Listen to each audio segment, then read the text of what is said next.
Coming up on this episode of the DTVC podcast, Scott Murphy from All 90s Action All the Time is back, and we're going to be looking at Belly of the Beast. So I believe it's the 10th Seagal movie that he and I have discussed on the site.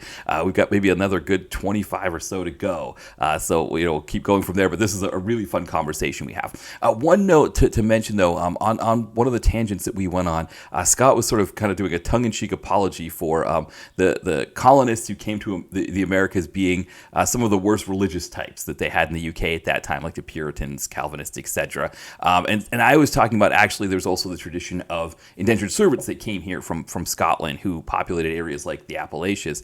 And I did kind of make a kind of overly simplified explanation for how the transition went from indentured servants to them using enslaved people and being involved with the Atlantic slave trade. So I'm not going to get into, I don't know, fully, I can't get into fully about the history of how, the United Kingdom's, switched from one to the other. I just know that I oversimplified it, and I'm just going to, kind of say here that I oversimplified it. There's much more nuance and much more conversation to be had about when the English imperial power, when they moved from indentured servants to enslaved people, and then, when they completely banned the Atlantic slave trade and then went to indentured servants again, taking them from different parts of the world than Africa. So there's much more involved there, much more nuance, much more in that conversation. I was going to cut it out, but I thought the conversation itself was so much fun. So just know that what I say there about the shift from indentured servants to enslaved people, that it was an oversimplification that I make there. It's much more complicated than that. But otherwise, great conversation that Scott and I have. So stay tuned for that. We'll be checking that out here in just a bit. And then next week, Will from Exploding Helicopter is back. And we're going to be looking at two from Scott Adkins. We'll be looking at Take Cover and Accident Man Hitman's Holiday. So really fun conversation that I have with Will there. Again, stay tuned for that for next week. We'll have that up on next week. Then in terms of DTVC Extra, I did record the Nicolas Cage 90s action one. I looked at The Rock and Con Air. So look for that later this week. I'll probably put it up later this week. And then when I'll do the next one, I'm not sure, because I think Captain America Brave New World is going to be coming to Disney Plus soon, so I may watch that, do a one-off that I kind of sandwich in between when I do the next episode for the Nicolas Cage one. The next Nicolas Cage one will be on, not Con Air, on Face Off and Snake Eyes. Face Off and Snake Eyes. Sorry, I was drawing a blank there. So the one that I recorded was The Rock and Con Air. Again, look for that one this week. And then, stay tuned for when the second part of that one will be up. Yeah, and then in terms of the site, we're going to be reviewing A Hard Place, the new film from Jay Horton. So Jay Horton he reached out to me a couple of weeks ago and said, hey, my new movie's coming out on May 27th. Would you be able to do a review on it? So definitely, I've watched it. It was a really fun movie. We're going to have the review up. It's probably going to coincide with, when this episode goes live as well. It may actually be a little bit sooner, because sometimes this episode takes a little time to go from Spotify to your own podcatcher. I know with Apple, it can be like a few hours sometimes. So the Hard Place review might already be up. But if you're subscribed to our RSS feed, or kind of look on socials, you'll see that. And again, that movie, you definitely should check that one out. It's going to be on Apple TV and Prime to rent. And I think anytime you can support indie filmmakers, I think this is always a good way to go about it. Just to rent their movies, that's money that they get to, in their pocket. Yes, Prime takes a cut, Apple TV takes a cut, but at least it's money coming to them. They make more of it through direct, video on demand than they do through streaming. So definitely do that. But if you can't afford to rent it, I think, sharing the posts that I make about it, liking and sharing those posts, and also liking and sharing other posts that other people make about movies like this, that's a great way to support indie that doesn't, involve spending any money at all. And it may seem like a thing where it's like, what's the big deal if I click the like button, or if I share a post on an indie movie, especially if maybe this is a horror movie, maybe you're more into action movies. It's huge. The way that these algorithms work, your liking and sharing boosts those up the algorithms on a scale beyond just seeing them on your feed. The liking and subscribe is definitely a great way to do it. So if you see my posts about that, definitely, spreading the word about an indie movie like this is always a great way to do it. And, I think it helps too. these indie filmmakers, they're kind of up against it, when it comes to the big boys. So any help we can give them is always appreciated. Now, in terms of our regular reviews on the site, I think the next one is going to be that Savage Salvation post, just because I want to get Cole S. McKay officially in the 50 Club. I mean, we just did another movie of his. I did Steel Frontier, which he plays, does stunt work on, so he gets another tag there. So if we can get him into the 50 Club, that's the goal. If I'm not able to get Savage Salvation watched, though, by the weekend, it'll be Lights Out. So if I end up doing Savage Salvation, I'll probably move Lights Out further down, maybe do Death by Temptation before that one. That was one that I covered in a early podcast episode back in February with Freddie Young from Full Moon Review. So Death by Temptation, fun trauma movie, definitely one worth checking out. But I want to get that review in as well. So we'll see. But that's kind of the idea from now. We'll see what happens there. I think that is everything. Again, I was on the PM podcast a little while back when we did Land of the Free. That podcast is still available, so check that one out. Not only do I talk Land of the Free with John Cross, but he also interviews Jeff Speakman. So really fun, cool interview there. So definitely check that out. And if you haven't been, you should be subscribed to the PM Entertainment podcast. Then of course my books. I was gonna maybe put an ad break in this episode, but I don't think I will. So Nadia and Aiden, it's currently available on paperback, Kindle Unlimited. Link is in the podcast description. Always appreciate it. Anybody who wants to check that out. And hey, if you don't feel like buying them, you don't have the money to buy them, liking and sharing the posts always helps to signal boost and get the word out on my books, and I always appreciate that as well. Well, without any further ado, why don't we have John from Miscellaneous Plumbing Fixtures playing our theme song, and then when we come back, Scott Murphy from All 90s Action and I are going to get stuck in on Belly of the Beast.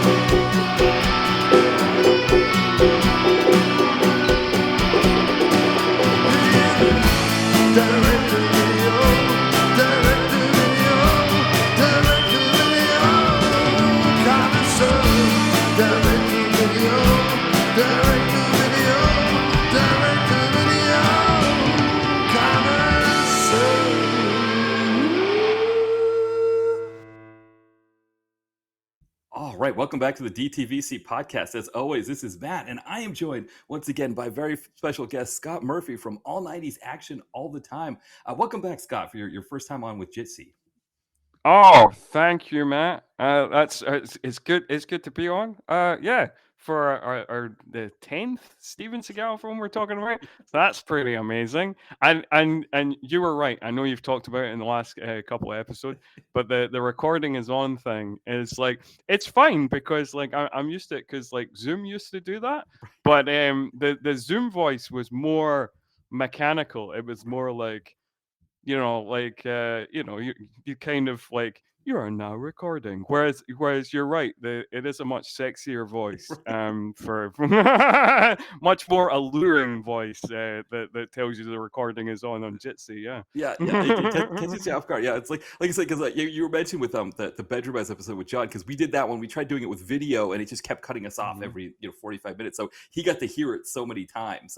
But yeah, it comes on every time. I'm going to see because I noticed it's starting to play in the actual recordings that I've been making. So I don't know if I'm going to cut it out or if I'm going to at least maybe keep it for one episode just so people can hear it.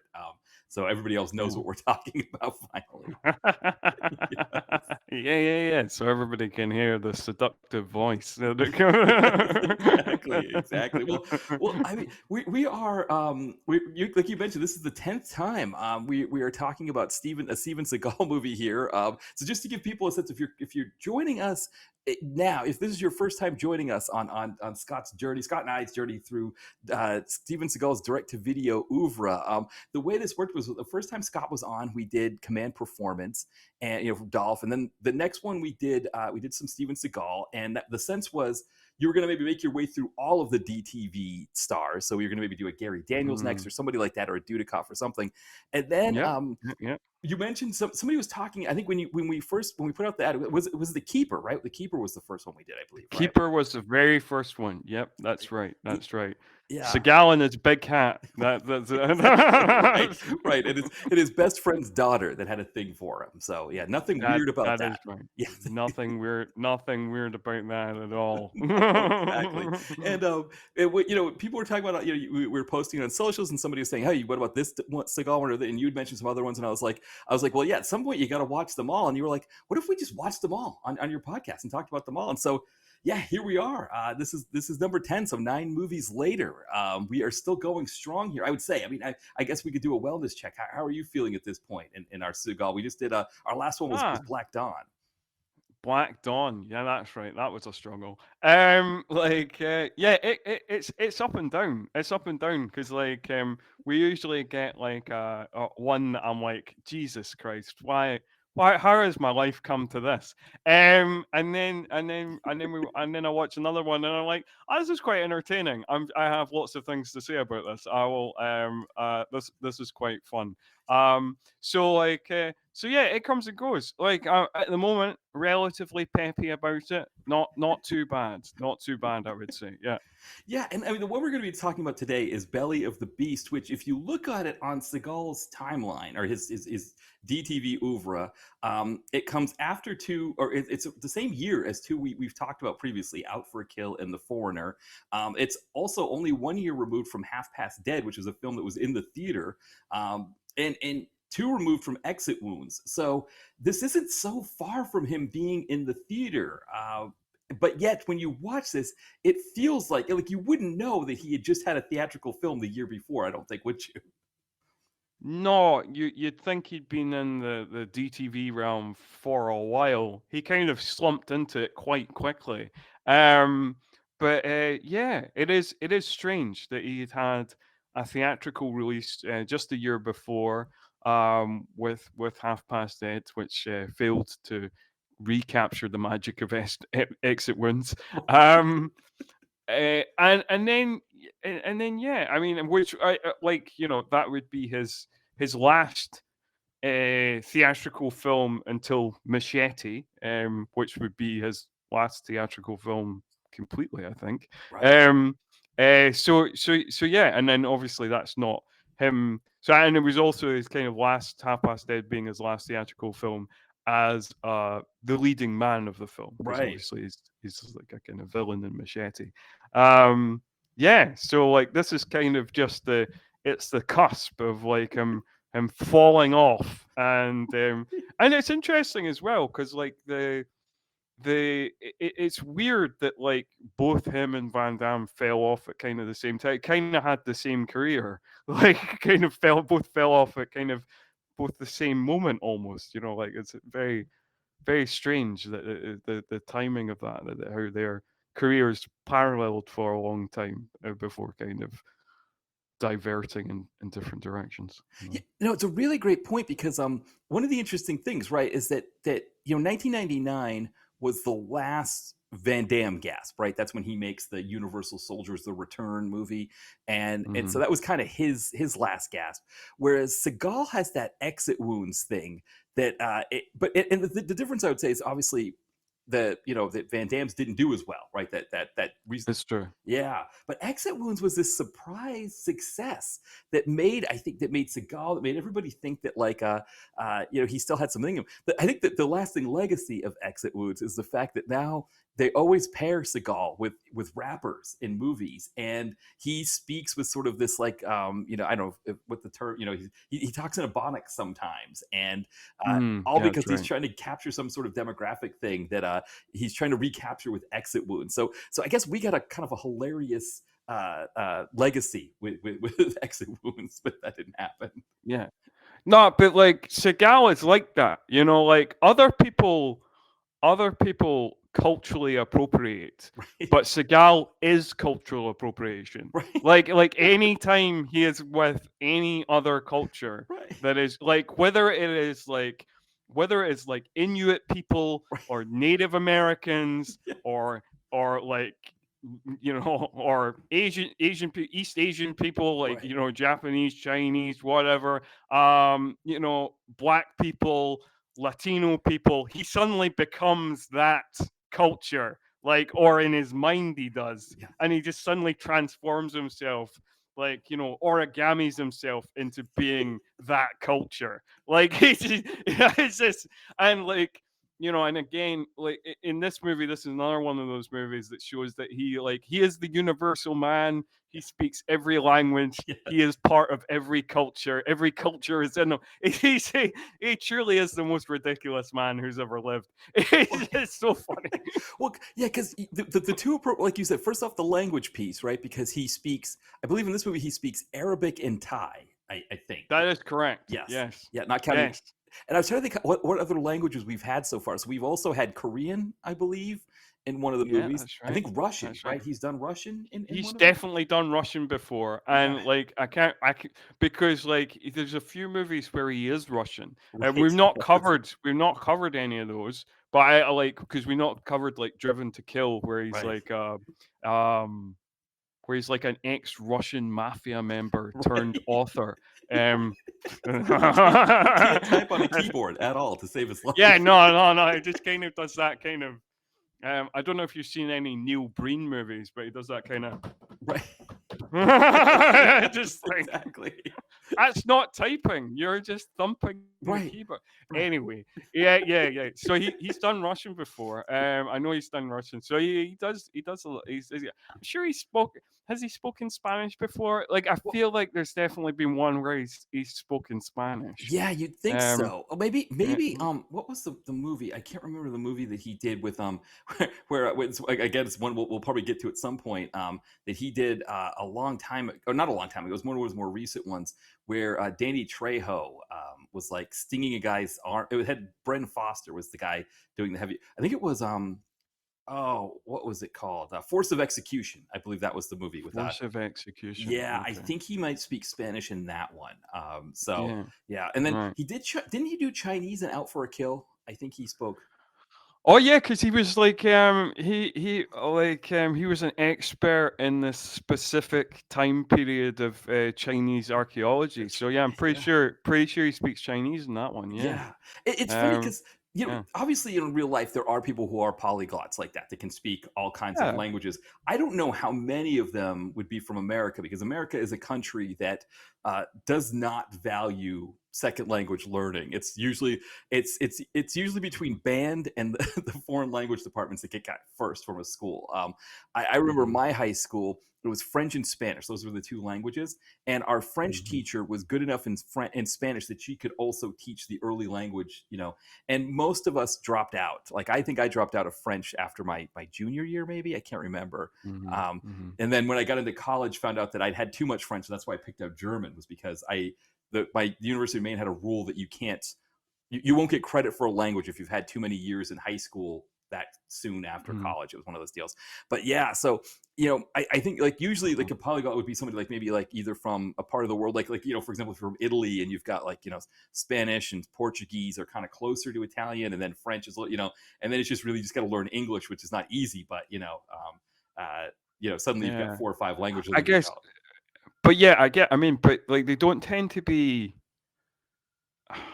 They don't tend to be from all sorts of different groups. Right. Like Yeah. like I understand, like like you say about like the Italian thing. Yeah. So like maybe they know all, let's say for example they're Italian and they know all the Romance languages. So they know like they know French, Spanish, and Romanian, or Right. whatever. Right. Like, but they don't tend to be like from all continents of the world. You know what I mean? Like, I mean, maybe there is somebody who speaks like 20 languages. I don't know. Like maybe, Exactly. but they, because like they're all so different. So like yeah, and I'm sure like does he not does he not speak does he not communicate in like an Inuit language with in like on Deadly Ground as well? Yes, you're Or absolutely right. Yeah. No, pretty sure he does. Sure he understands that as well when he's right. when he goes on that like spirit quest. Remember, and Yeah. like in Dead, like people should definitely check out the weirdness of on Deadly Ground. Yes. Yeah, no. Never, never had, never like. There has been some pretty self-indulgent actor-director movies, but nothing beats the self-indulgent. Not even like the Kevin Costner ego stroke projects. Not even those come close to On Deadly Ground Yeah. for a sheer monument of egotism. Yeah, and it's a fascinating thing, right? Because when you look at his career, right, his first 5 movies are such big hits, right? I mean, they're you've got kind of the Above the Law, Hard to Kill, Marked for Death, Out for Justice, and of course Under Siege, right? And it's like when he gets into On Deadly Ground, you start to see a completely shift, a shift in the other direction. Under Siege 2, The Glimmer Man, Fire Down Below, and it's not surprised that by '98, 4 years, short 4 years after On Deadly Ground, he's already working in the direct-to-video world. So it's like, Kevin Costner. I think with Kevin Costner, he had built up so much goodwill with his '80s roles and things like Field of Dreams that I maybe not as big of a fan of, but a lot of people did like them. That Yeah. he could get away with it. But I guess I wonder too. I think Costner might be easier to work with than Seagal. I wonder if that's part of it too. Plus, he's got a little bit more he Probably. brings to the table. Yeah, no, I mean he's a better actor for sure. I mean not hard, but like definitely a better actor. But like Kevin Costner, I think definitely like maybe he has like the dirt on all of Hollywood because like Yes. he has had more historic flops than any leader. Like he's had some great successes, but like individually, like I think that Waterworld and The Postman, and like he didn't direct Wyatt Earp, but like Wyatt Earp was a big flop in the '90s as well. Yeah. And then he's had other ones like I know that he had like that 3,000 Miles to Graceland. That was a huge flop. There was that movie Draft Day, which cost Right. like an absurd amount of money and made like no money. Like and individually, I think like these would kill like a lot of careers, but he's had like maybe half a dozen like not even like big flops, but like historic flops, like that I feel like would have blasted other careers away. But he's still going strong. So like good for him. You know what it's like? It's almost like he's almost like from because in my head I'm thinking like a football manager or sports manager, coach, because it's like you win the title one time, and it's like, and I think Dances with Wolves would be the title for Kevin Costner. Yeah. And maybe in his case, maybe he wins like a double, like maybe he wins 2 trophies or something that year or whatever. But it's like, how many bad years can you have before you get sacked? But maybe it's more like Rafa Benitez, where it's like he won the Champions League, that year with Liverpool. And it's just like he would just bounce around from club to club after that, and it's just like everybody would give him another chance. It's like, okay, here you go. It's like Chelsea is his water world, maybe, or like I don't know, like Inter is like his postman, or something like that. It's like almost, and even now it's like one of those things where it's like he's doing like the Yellowstone thing, and he's like, okay, this Yellowstone thing's working out. I'm going to sell fun westerns and put them in the theater, and that should work out well for me. And it's like your Yellowstone audience is not the same as the movie theater audience that we currently have now. They're not going out to see a Kevin Costner Western. No, that's true. Although I have heard that the Horizon thing did actually do all right on streaming. It Oh, just yes, it yeah. just was a massive flop at the box office. Exactly. That's his Yellowstone audience, right? They're not Yeah, yeah. exactly. Yeah. They're not going to the cinema, but they will watch it like streaming on I don't know, like Hulu or Netflix or whatever. I don't know where it is, but I don't know either. I don't know if it's Paramount Plus or yeah, one, maybe. one of those that he has a contract with. Yeah. And so Okay. yeah, he's got a few contracts with a few different yeah, but yeah, it's that idea, that kind of that hubris of like, okay, I'm gonna do it. It's it's a trip, but it is like you said, like Seagal. It's almost like Seagal, like with On Deadly Ground. It's like it's funny, like for everybody else in the world, it's like that's a sign of like, okay, you should never do that kind of thing again. But I feel like Seagal has doubled down on it with all of his movies after that. He is doubled and tripled down. Yeah. Like this is ridiculous. It's this kind of dovetails actually kind of with what an interesting piece of trivia about this movie is that the director who we were talking about beforehand, Mhm. Siu-Tung Ching, I think I've got the name right. I think it's Tony Chung. I think he went by Tony when his name directed here, Tony Siu-Tung Ching. But anyway, according to the trivia, he directed all of the action sequences beforehand, and then planned on doing them with Seagal after. And Seagal was just being his regular Seagal self and was like, no, we're going to do them a different way. And I guess he got angry and said, fine. You can do them however you want, and we're going. And he took his stunt team and everything. He was going to take them with him and leave the set. And the producers had to talk Seagal down to Mm. get the scenes the way they were supposed to be, which I think lends itself to a little bit of humorousness, because I don't think they come out the way that that the director wanted as a result of that. Because I think I think with Seagal not wanting to do them that way, and maybe Seagal maybe not being good for that, I think maybe Tony Sung-Ching maybe didn't realize how much Seagal had fallen off in the few years since the exit wounds. I don't know, but yeah, it was kind of an interesting piece of trivia there. Yeah, no, that is an interesting piece of trivia, and yeah, I think like it's the action is interesting here. Like I have to say, like to give listeners a kind of heads up if they're like looking into like maybe watching this film, checking it out. I wouldn't put them off that idea. I would certainly say that the this is good in the sense of like the martial art scenes are frequent and we like that.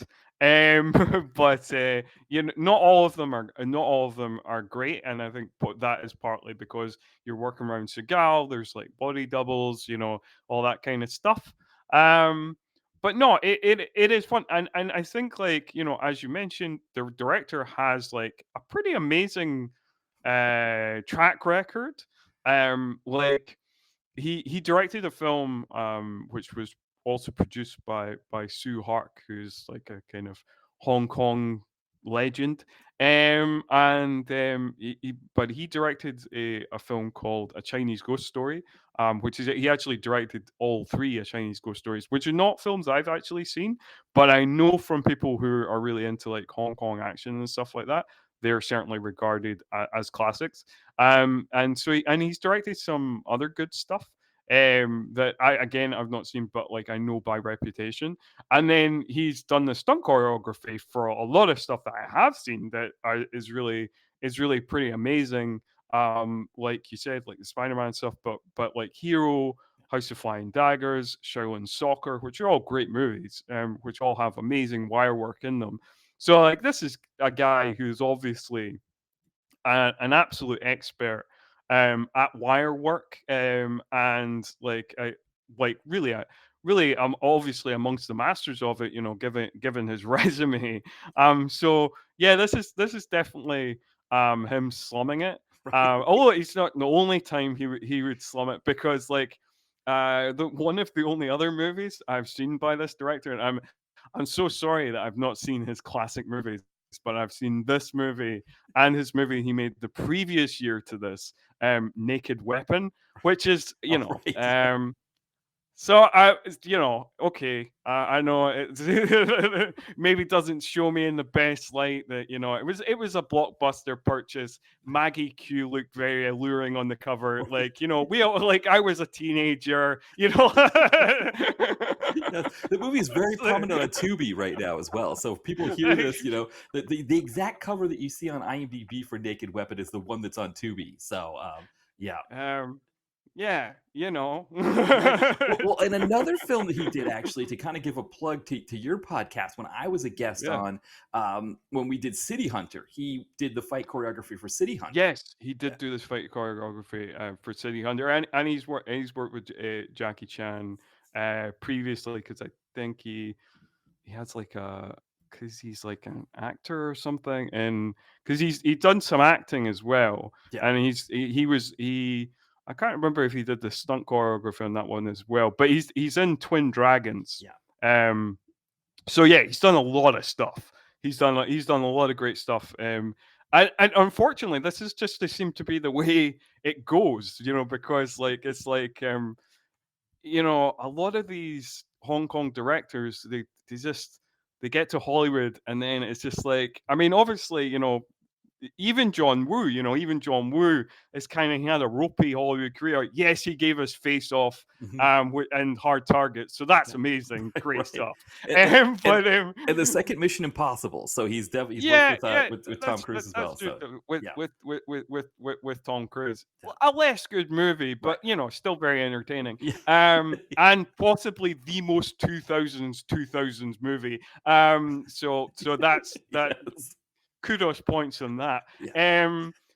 Yeah, but then like, yeah, it's kind of amazing, kind of the slumping of, even with, you know, like, I mentioned Sue Hark again. Right. Sue Hark is like, you know, he did like the Once Upon a Time in China series. You know, he did lots Yes. of great stuff in Hong Kong, and then he makes fucking Double Team. You know, like, or no, no, was it Double Team or He did. Knockoff, or did he He do did both? both. He did both. He Double did team. both. He did Yes. both. I think he did. I was right in thinking he did both. Yeah. So Yes. he did Double Team and Knockoff. So like, it's like, Yeah. yeah, Hollywood just doesn't seem to know what to do with these guys. Maybe they are better off in Hong Kong. You know, like, Right. you know, just doing their own thing and like, Right.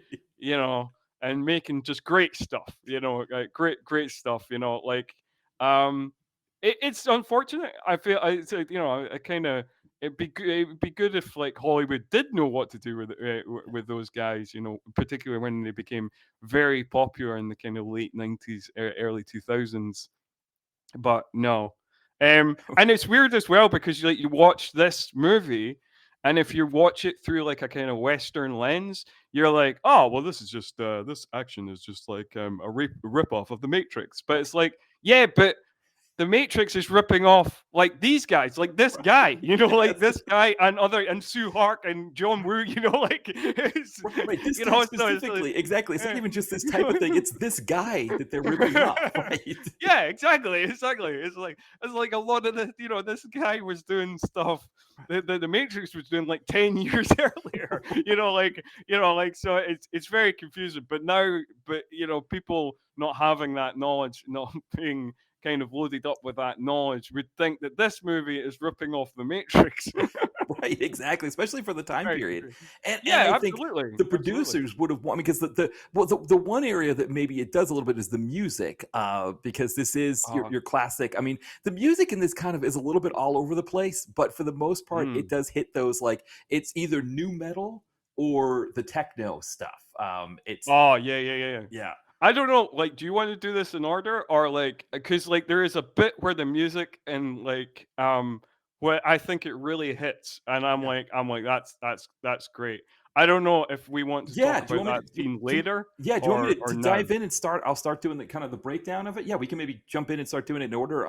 Yeah, so I mean, Yeah, just the basic premise of the movie is that Seagal is you know, your classic ex-CIA. His daughter, played by Sarah McAloo-Lane, she's kidnapped, but she's kidnapped with a senator's daughter. So they think that it's really about the senator's daughter, and she just happens to be collateral damage. But he's got to go back into Thailand, Mr. Former CIA, and find out what's going on through all the seedy bars, seedy like water, you know, canal side eateries and things like that, and hotels and all those things, until he eventually, you know, gets to the baddie. But there's a lot more bonkers than that. It's not. It's a lot more bonkers than that. So yeah. yeah, maybe we'll just jump in. I mean, I think our opening scene, right, is with the bad deal that goes wrong 10 years earlier.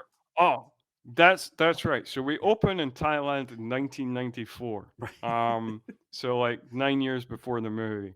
Um, and like if you are checking your Steven Seagal bingo card as you go along, um, you know, you're like you're like, this is a DTV one. It probably won't be good. And you're right. It's not a particularly good movie, but you know you're in for a good time because I paused it. I stopped the clock, and you know, if you can tick off Steven Seagal throws somebody through glass 90 seconds into the film, 90 seconds, Right. then you know you're in for a good time. And that's what happens here. 90 seconds into this movie, a guy gets thrown into through a window, and I'm like, ah, yes, I know I could sit back and relax. This Right. is going to be a fun one, and I'm Yeah. not wrong. No, it's like one of the funny things about Seagal is that for all of his CIA subterfuge kind of thing, he seems to be really bad at being undercover. And Oh this is yeah, one of those examples where these guys know right away that there's something not right about him. And he's with Byron Mann, who's his partner. And Byron Mann comes back into the film later on, but that's his partner. And these guys are like, no, there's something wrong here. And then yes, Seagal just they go to pull guns, and then Seagal does his classic slap chop thing, and then just throws a guy through a window, and then we get a shootout, and then Byron Mann, to show that he can't see because he's blinded by the rain, which I know I've heard that Thailand, the downpour can be really rough there, but it looked like if your windshield wipers or windscreen wipers weren't working, and yeah. you just have this deluge, and you're trying to drive, but the wind, there's nothing moving the water. Like that's what his eyes look like, which I don't know. I guess that's an interesting way to try to depict that. It was an interesting way, but yes, you're right. It didn't look like. I guess it must be hard to kind of visualize what looking through water looks like, Right. but yeah, but what you get instead is like basically what it is. Like what you get instead is like what it's like looking through a camera looking through water. Right. So like he has like camera eyes. Is I don't know. Yes, it is weird, but like I guess also as a technical challenge, I don't know how you properly visualize like him kind of trying to stare through like water being in his eyes. Yeah. So like it comes off goofy, but at the same time, I have no technical knowledge to know how to make it less goofy. Exactly. No. Well, and because the thing is that they couldn't just they couldn't just do it, because the whole thing is that it's important because Byron Mann can't see through this water, and he thinks he's shooting at a baddie, but he ends up shooting a woman who's holding a kid, and kills her. And then that baddie that he thought he was shooting at almost kills him, but fortunately Seagal is there, and he kills him, and saves his life. And so now Byron Mann is he owes his life to Seagal, which is not a good thing. That's You right. don't want to owe your life to Seagal, because it means he's going to come in and ask for that favor back, even though he'll say he won't be, right? Yeah. He will at some point down the road. That you're going to have to help him out. Absolutely. Even if it's like 9 years later. Also, we should mention not only does Seagal throw somebody through glass, but there is a moment where he's running away, where like not Seagal himself, a body double, but he throws himself through some glass, which is amazing as well. Yes, exactly. Yeah, I mean the body double work, because we get this body double work, and then in Yeah. the next sequence where it's supposed to be, so it's 10 years later, right? It's the next sequence where he's breaking into this house to steal some kind of file, and I think so, right? Am I right that they were trying to make it because Oh, yes. Because we get this weird, like basically it cuts to the present day, but we don't really know it's the present day. Like basically, it just cuts away from the scene we're having to like a scene where you don't see like anything but much, but like it just cuts to a scene where a naked woman is swimming in a swimming pool, right? and the title comes up. The title comes up first in Thai, and then it turns into Belly of the Beast, and you're like, okay, I'm not really sure why we're watching this woman just swim. We don't even see her face or anything. We just like literally see like her naked back and ass, and like and swimming up and down. Like that's it. That's Right. it. She's doing, and like through this whole scene where like Seagal breaks in and stuff, like she's just doing laps up and down for I don't know. Yeah. Like we need some naked back in this movie. That's I guess. So like yeah, it's a weird opening, and then like the way it kind of opens, the way the credits are done, and the way the credits pop up, does make it look like makes it look very television. Yes. It makes it look very much like the opening of an episode of I don't know Magnum PI or Yeah, or something Highlander. like Right? I think it's like the or Highlander Highlander. script. Yeah. The Highlander Something, TV show. Yeah, Yeah. something like that, like the Highlander TV show. That's a good example. Yeah. Yeah, something like 90s action kind of like kind of TV show. So it's a bit weird, but the greatest thing about this particular sequence, which does not really come into the rest of the film at all, he just like steals this thing and then has to give it to this guy, and then that brings his character in, who we kind of meet later at a CIA meeting, but they don't really have any bearing on the plot. So this scene is completely surplus to requirements. But anyway, it does have some fun stuff in it. Like Seagal's body double jumps from some stairs, but apparently manages to land so lightly it makes no sound, Right. which is amazing because he jumps like 2 or 3 floors. It's amazing. Yes. And then in possibly one of the funniest moments of the scene of the film. I mean, he does this. I can't even begin to describe it. He does this epic slide across these kind of linoleum floors. Right. And it's like he slides through the whole house. It's like I do no idea how long this corridor is, but it is really long. Like it must be a real big house, mansion. I guess it's supposed to be a mansion. It's supposed to be stealing from a rich guy, but it's hard to even describe just the way he kind of glides across the floor. It's really verbally, I just can't do this visual justice. I have to say, it's just something you have to see and just chuckle yourself. Right. It's like something out of like Naked Gun, you know? Yeah, kind of. Yeah. Yeah. It's something out of like a kind of like a parody, or like a a silly thing in like a kids movie, and like some sort of Home Alone thing or something. Yes. Like Right. it's very funny. It's amazing. And like there's one thing where he does like this tumble, and whoever did the editing there did a really great job of when he does the tumble and he pops up and it's Seagal, of cutting that together. Because I can't imagine that was Seagal doing that forward roll into the stick, because I just don't see him being able to, even at that point. I mean, No, yeah. no, I don't think so, because he's definitely more svelte here than like he would become. He's still Yes. relatively. He's got bigger obviously than his peak, but he's still relatively in shape here. Yeah. But yeah, I can't manage to see him do it. But also, I guess like the other thing we should mention about this sequence is, normally in this sequence, after the epic slide, you would just like cut to like him escaping, or you would get more kind of like just kind of sneaking around trying to get past all the security guards and kind of henchmen or whatever, and then sneaking out the house and escaping like that, and being just like super stealthy, like Solid Snake style. But no, Seagal is not that. Seagal is so confident that he can beat anybody in the world.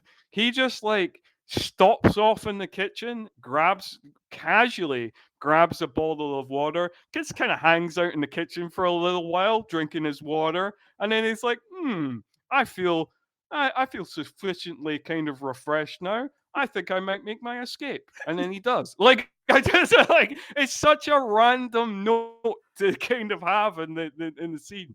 But I'm glad that, again, for our entertainment, I'm glad it's there. Exactly. I mean, had he grabbed anything but a bottle of water, like if he grabbed a sandwich or something, it would have been too on the nose for like those Seagal. It would have been too much. It would have been too much. If like the guy who owned the house, just happened to have like a salami sandwich in like in the fridge, and he picked that would have killed me. That would over.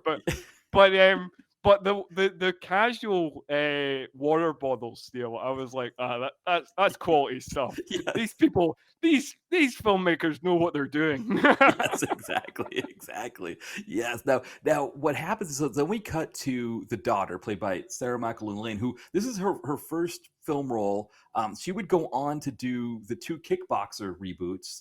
So she played Mhm. Alain Moussy's girlfriend in those. Also the police detective slash his girlfriend. Mhm. She also was in Shark Lake, which was Dolph Lundgren fighting a foam shark. So if you haven't seen that one, that's a fun No. addition to Dolph's I know I've oeuvre. seen Shark Lake. I have listened to Sean's episode on it, but Yes. I've not watched it. Yeah. So So she plays the local sheriff in that one, and then she's also right. raising Dolph's daughter while he's in prison. So when he gets out of Oh. prison, he's like trying to reclaim his daughter, and she's kind of giving him a hard time. But at the same time, they're both fighting a shark that's in a lake, and eventually they come together. Mm. I can't remember if Dolph. I think he survives. I can't remember whether he does or he doesn't. I shouldn't be giving it away either way. But you do get him fighting a foam shark, which I think is like, I think of my Dolph checklist. I think he's fought zombies. He's done superhero movies. I think he's fought aliens. I'm pretty sure. But also, fighting a foam Oh. shark. That's one that I've been wanting from him, and he did it. So I think vampires. We still need a vampire movie. Ah, okay. I mean, like they kind of like some of these man versus animal ones are quite good. Yes. I do. It's not necessarily a great movie, but I think I've not seen the second Meg, but I saw the Yes. first Meg, Yeah. and which I mean is like you just can give these movies just like just a very title of what they are, Right. like, Yeah. and I think like that would like draw even more people in. If the Meg was just called Jason Statham Shark Puncher, Yeah. like I think like that might have been even bigger. It's a bit like I'm not a big fan of like the Liam Neeson films, but I do think The Grey is a very entertaining film. And again, I think it would have made even more box office if they had just called it Liam Neeson Wolf Puncher. Right. Like Yeah, no, I totally agree, and I think, like you said, these monster movies, like, because that's part of the fun, right? Is the monster movie aspect. I mean, I remember seeing a trailer for that new Wolfman movie, which is now already on streamer, and there was a jump Oh yeah, yeah. scare in the trailer, and they were loading up the jump scare, and I knew it was coming, and I burst out laughing when they did it. When the jump scare happened in the trailer, I just, I couldn't contain myself. And I think that's the thing, is like, you're supposed to have fun with those kinds of movies, and so I think Sure. giving them a fun title makes it all the better. I mean, yeah, I think I would have been even more. I probably would have made my way to the theater if it had been Jason Statham. Because the other thing too is if they had like leaned into his diving history, right? Because wasn't he he was a competitive diver. I don't know if he tried out for the Olympic team or something like that. I'm not sure exactly what that I was. did. He definitely performed. Um, he definitely competed at the Commonwealth Games. Yeah. I'm not sure if he competed at the Olympic Games because, like, he was like, because diving is not a sport that we're particularly good at in the UK. So like he was like a good for a British diver, but like not particularly amazing. Although, I mean, we've had more successful divers in recent years. I can't remember the name of the guy now, who has won some stuff for us. Eh, yeah. So he competed. It's gonna. It's Tom Daly. Tom Daly. He won an Olympic medal. Yes. So he competed for England.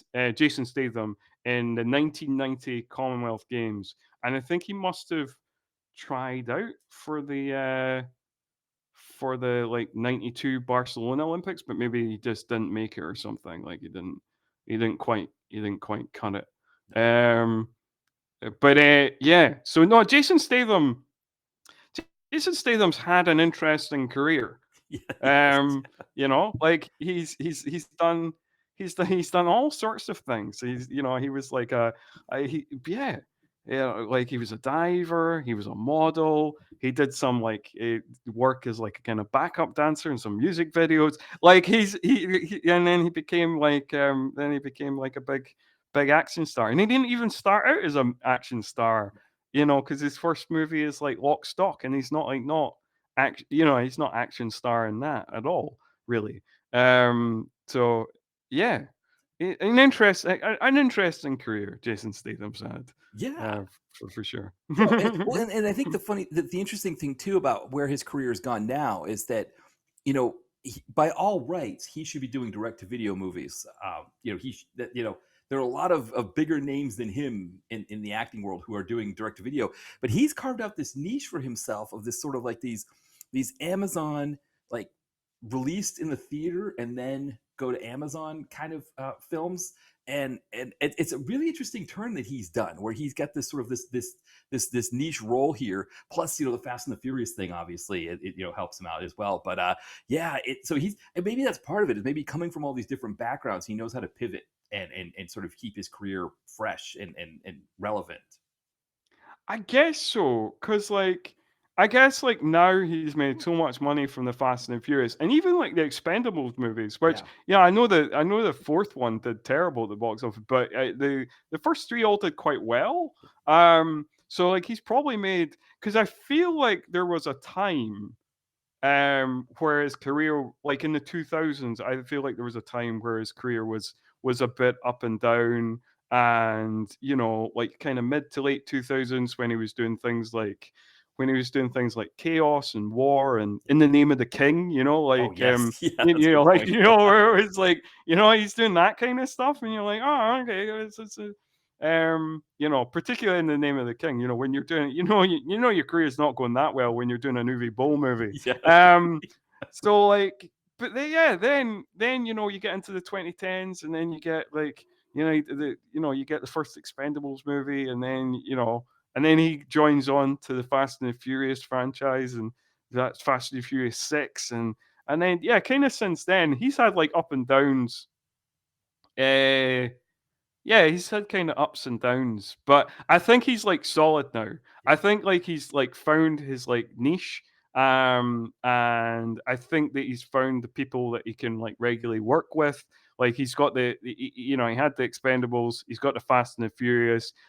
He obviously has a very good relationship with Guy Ritchie, so every so often he'll make a Guy Ritchie movie, and then he's kind of started up this kind of relationship with David Ayers, which is like, The Beekeeper was fun. A Working Man looks less fun, but I've not seen it. But it looks more kind of self-serious, and I don't really like it when Statham is in kind of self-serious mode.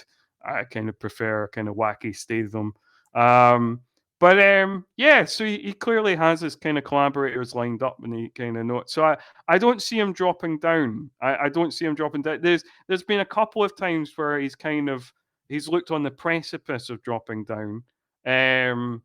But yeah, I don't see him dropping down at this stage. I think it's just made so much money off of those particular franchises at this stage that he can kind of pick and choose. Um, you know, Well, yeah. So and I mean, he's got the next Fast and Furious movie coming out anyway, so for yeah, sure. exactly. Fast and Yeah. Furious like 11, Yeah, or is it or X2? X2, X Part 2. Fast and Furious, or just Fast X2. Right. I don't know what. Yeah, like I love the naming of Fast and the Furious films. It's the most curious kind of like, let's just call them all weirdly different things. Let's not make it make sense. Right. Let's have the fourth and first movie have basically the same title to really confuse people. Right. Like, Right. what the fuck is that about? Yes. Yeah. Yes. Well, because the funny thing is about that fourth one is I think it's funny because I think with Vin Diesel is that he could never reboot something, right? Because Yeah. he's kind of like younger people are with canon and all those things, that he just wants to have all the whole stories Uh-huh. connect and all that stuff, and he can retcon things however but so like the idea was like, I think the studio maybe wanted it to be more of a reboot, like kind of just Mhm. restart this series after Tokyo Drift, and he was like, okay, well, I'll give it a reboot title, but I'm going to still make it fall in line with the other three movies. And yeah, and so then it just, yeah, and I mean, the other thing too with that is he wanted to make number 5 as well, and they were like, Yeah, yeah. let's see how part 4 does first before we let you do number 5. And so That I know, I absolutely agree. I do think, as much as I like some of them, I think that we should stop naming films the same yes, thing. yeah, Like, look, I liked Scream 5. I think Scream 5 is a good film. But I just feel like it shouldn't just be called Scream. Right. You know, like it's confusing. It's like, oh, have you seen Scream? Do you mean Scream 1996 or do you mean Scream 2022? Yeah. And it's like, and it's same with Halloween. It's like, oh, Halloween's a great movie. Oh, which Halloween do you mean? Right. Do you mean Halloween 1978? Do you mean Halloween 2007? Or do you mean Halloween 2018? Right. It's like, Yeah. just name it something different. It's okay. Like, Right. Well, because they don't let actors have the same names in Hollywood, right? If you get your SAG card, you have to have a unique name. That's why I yeah. learned the other day that Nathan Lane's real name, I think it's John. I think he's John Lane, and he picked Nathan Lane instead. And I can't remember, there was a reason why. There was a character in another movie that he liked, and so he named it after that. But it's like, or William H. Macy is W.H. Macy when he's credited, because there's already a William Macy and a William H. Macy. So he has, but it's like with movies, they're like, no, let's just name them. Yeah. But also, like you said, when they're in the That's same true. series, I mean, Oh, that also blew my mind last year when I found out that Michael Keaton's real name is Michael Douglas. right. Yes. I was like, what the fuck? right, exactly. I mean, I think to me also the sequel thing, like for example with the Spider-Man movies, the first three movies were really easy. Spider-Man 1, Spider-Man 2, Spider-Man 3. If I say Spider-Man 2, you know exactly what I'm talking about. Alfred Molina, all those kinds of things. And if you say Spider-Man 2 to me, I know what you mean. But like the new ones, it's like it's Homecoming, Far From Home, No Way Home. And it's like, if you say No Way Home, I've got to think about it for a second. Is that the one that has the other Spider-Man in it? Or is that the one where he's fighting Jake Gyllenhaal? It's like, it takes a second to have to figure out which one it is. And it's like, numbers work. I don't know. Like it's easier with numbers. And for whatever reason, Hollywood's too good for numbers now. I think I was trying to think of the last series that did the numbers. I know Iron Man did numbers. They Iron Man 1, Iron Man 2, Iron Man 3. It's just really easy to do. Guardians of the Galaxy, I guess, right? Because they did volume 1, 2, and 3. Yeah, that's true. Some do numbers, but they'll still do subtitles. Like not subtitle. Like like a subtitle.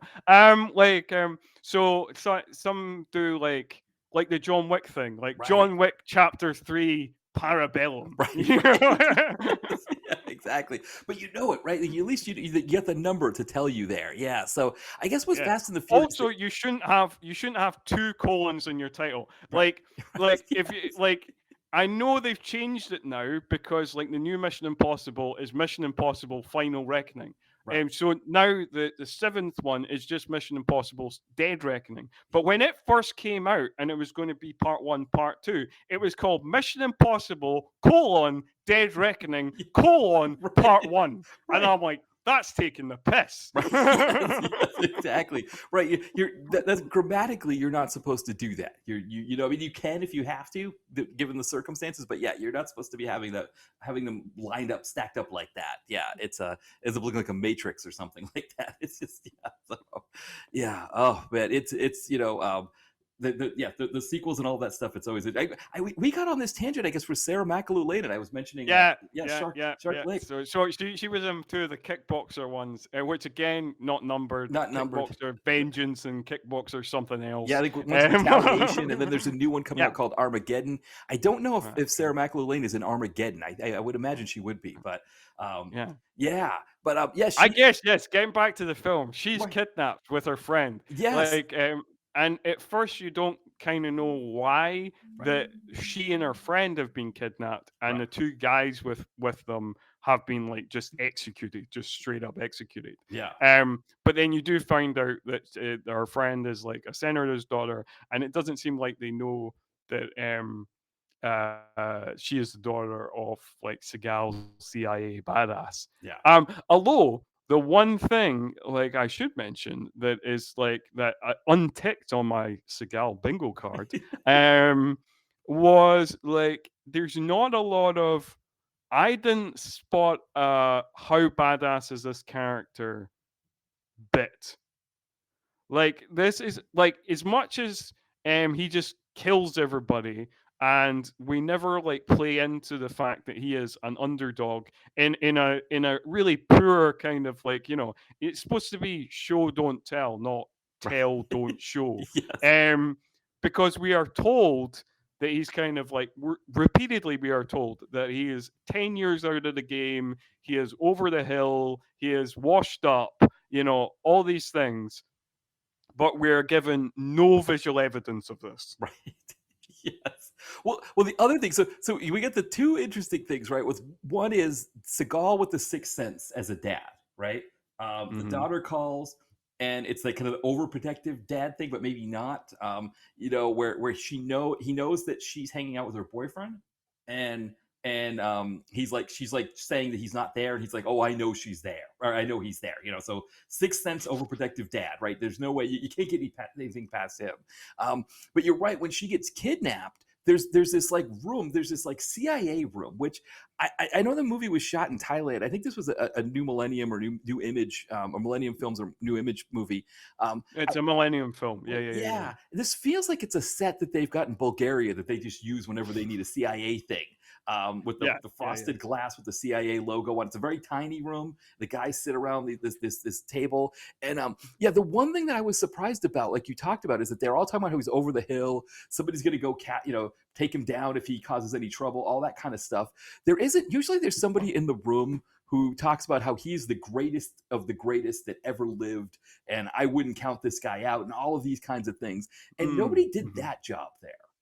No, that's right. That's what I've come to expect from Seagal films. Right. And like I was constantly, because we cut back to that room a few times, and I was constantly expecting somebody to walk in with a file and be like, "Oh my god," going through, all his medals of valor and his Purple Hearts and his all, and all the secret not missions that even we don't know about because it's super confidential, super classified. I kept expecting that scene to happen, but no, they just kept talking shit about him, saying that he's like over the hill and washed up, and like, we can easily get him out of the way if he causes too much trouble, kind of thing. I mean, like, they're clearly delusional, and like the visual evidence we get is just like he is, like nobody is any threat to him, and he can kill anybody or whatever. But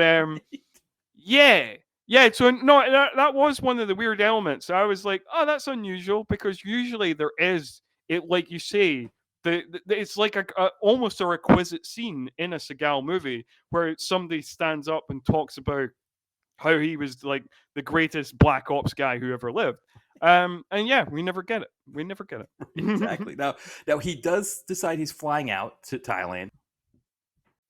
So he gets to Thailand, and he gets he does the thing that they tell you not to do, right? When you go to a city, a foreign city, is just get into any cab, right? You should have your driver set up. Nowadays, right, you've got Uber or Lyft. You got to make sure, of course, it's the right one. But I know I went to Mexico City, and it was like, no, go to the cab stand, buy your cab ticket, and find the cab driver. Don't, but he does. He gets in just any cab, and that guy, he keeps, he's kind of hassling him about, I'll take you to see some girls, take you, which is essentially, it's the old scam of what they call the clip joint, right? You go, you think that you're going to hook up with some Thai lady of the night, and she has you buy drinks, and then you get a bill for $3,000. That's usually how it works, I think, is what I've read. And but Seagal, of course, he's too savvy for that. We also find out too that he's too cool for women. So that's another. Oh no, he's too cool for that. Also, I do want to mention, like, I know this guy turns out to be like a henchman, right. Which we never figure out whether those guys who ambush him initially are henchmen for the Abu Karaf, which is this gang who we believe has taken the daughter, or if he's a henchman for somebody else, because we get revealed that there's other players involved, and which we'll get into more. But yeah, so like, I don't know if he's just like a random henchman. So he's not actually. Like, I don't know if he's a taxi driver by day, but also random henchman as well, or if he's just a random henchman who's pretending to be a taxi driver. Yeah. Either way, like, now, I guess I feel like maybe he's like, people in Thailand might have like bumped into a few tourists or whatever, and like, he guesses that he's English, and I was like, he does. I mean, like, clearly, have you heard a British person speak? Right. Like, I don't know. Maybe I mean, again, maybe that's being overly judgmental because, like, I mean, if you were to test me on the difference between like a Thai accent and a Japanese accent, a Chinese accent, I might fail. So like so maybe I'm being overly harsh, but I thought that was quite funny that he guessed that he was English. No, So that's I think. actually a real thing because yeah, a lot of English language learners, they know the difference in the two accents because a lot of times if they're going to be doing business with America more than the UK, they want a Uh-huh. teacher with an American accent or perhaps a Canadian teacher because again the accent's similar versus if they're going to Ah. if their company's going to be doing a lot of business in London, they would want a teacher Uh-huh. with an English accent. It happens in Europe in Ah. particular, like Europeans. Part of it, of Okay. course, was before pre-Brexit. It was cheaper to get Uh-huh. UK Uh-huh. teachers in Europe. But part of it was also that they knew they were Uh. doing a lot of work, but again, Yeah, pre-Brexit, yeah, yeah. And British English and American English is a little bit different, Yeah. like in some of the words and stuff like that. Yeah, that makes sense. Yes. Um, So they okay. can tell the difference. I thought the same thing though, Hmm. right? Because I when thought that was funny. Yeah, yeah, yeah. you're right. Like I wouldn't be able to tell. Like for example, yeah, right. If you had a German German speaker and a Swiss German speaker, I might be able to pick it up. Or like yeah, the different types Hmm. of Spanish that are spoken, throughout throughout Latin America. I did notice like there was a guy speaking Spanish on the subway. I was going to see a Mets game recently. I was on the 7 train, and at first I thought he was speaking Portuguese with the way he was speaking. So there must be a Latin American accent that's closer to Portuguese with the way he was Hmm. speaking. Because Hmm. at first I thought he was speaking Portuguese, but then I started recognizing words in Spanish that I don't think are the same in Portuguese. So yeah, some of those accents. I know my colleagues, an old job that I had, there were people that I work with from the Dominican Republic, and they were saying how like the Puerto Rican accent is because there was somebody from Puerto Rico there. The funny thing was, of course, the Puerto Rican guy, he understood Spanish, so they couldn't have their conversations in private in front of everybody because he could listen in on their conversations and know what they were saying. I mean, that was another thing, Oh, just kind of going back to the election here in the United States when somebody was making a crack about Puerto Ricans. There was this overarching sense that, well, everybody, all Latin Americans, people of Latin American descent in America were going to be upset by that. It's like, well, no, there are a lot of parts of Latin America that also, with they look down on so it'd be like if somebody was making fun of an Italian to me, I'd be like, okay, I wouldn't take it personally because I don't, that somebody's making fun of people from Italy, from Italian Americans. mm, Yeah, but yeah, so sometimes I can pick up slight differences in the accent, but not really. Like I wouldn't know, like if somebody was from Mexico versus, Puerto Rico, like with their Spanish, but they would know, sure, right? sure. Of course, of course, of course. Yeah, yeah, Yeah. yeah, yeah. So you're right They about that, but like I said, it is an interesting piece of it. To be honest, you're right. Like I think also too, like if it was somebody whose accent was like a little bit more neutral, but they were from the UK, then yeah, they would probably they wouldn't know. They would. So I guess unless it's like a really strong accent. That's a good point mm, too. That they yeah. So but you're right. It was kind of a quirky thing that he was like, oh, you must be from England, or like it's the other thing too, right? He could have been playing a part, trying to make Seagal think that he didn't know what he was doing. yeah, could be Yeah. part of the master plan, but the master plan totally fails.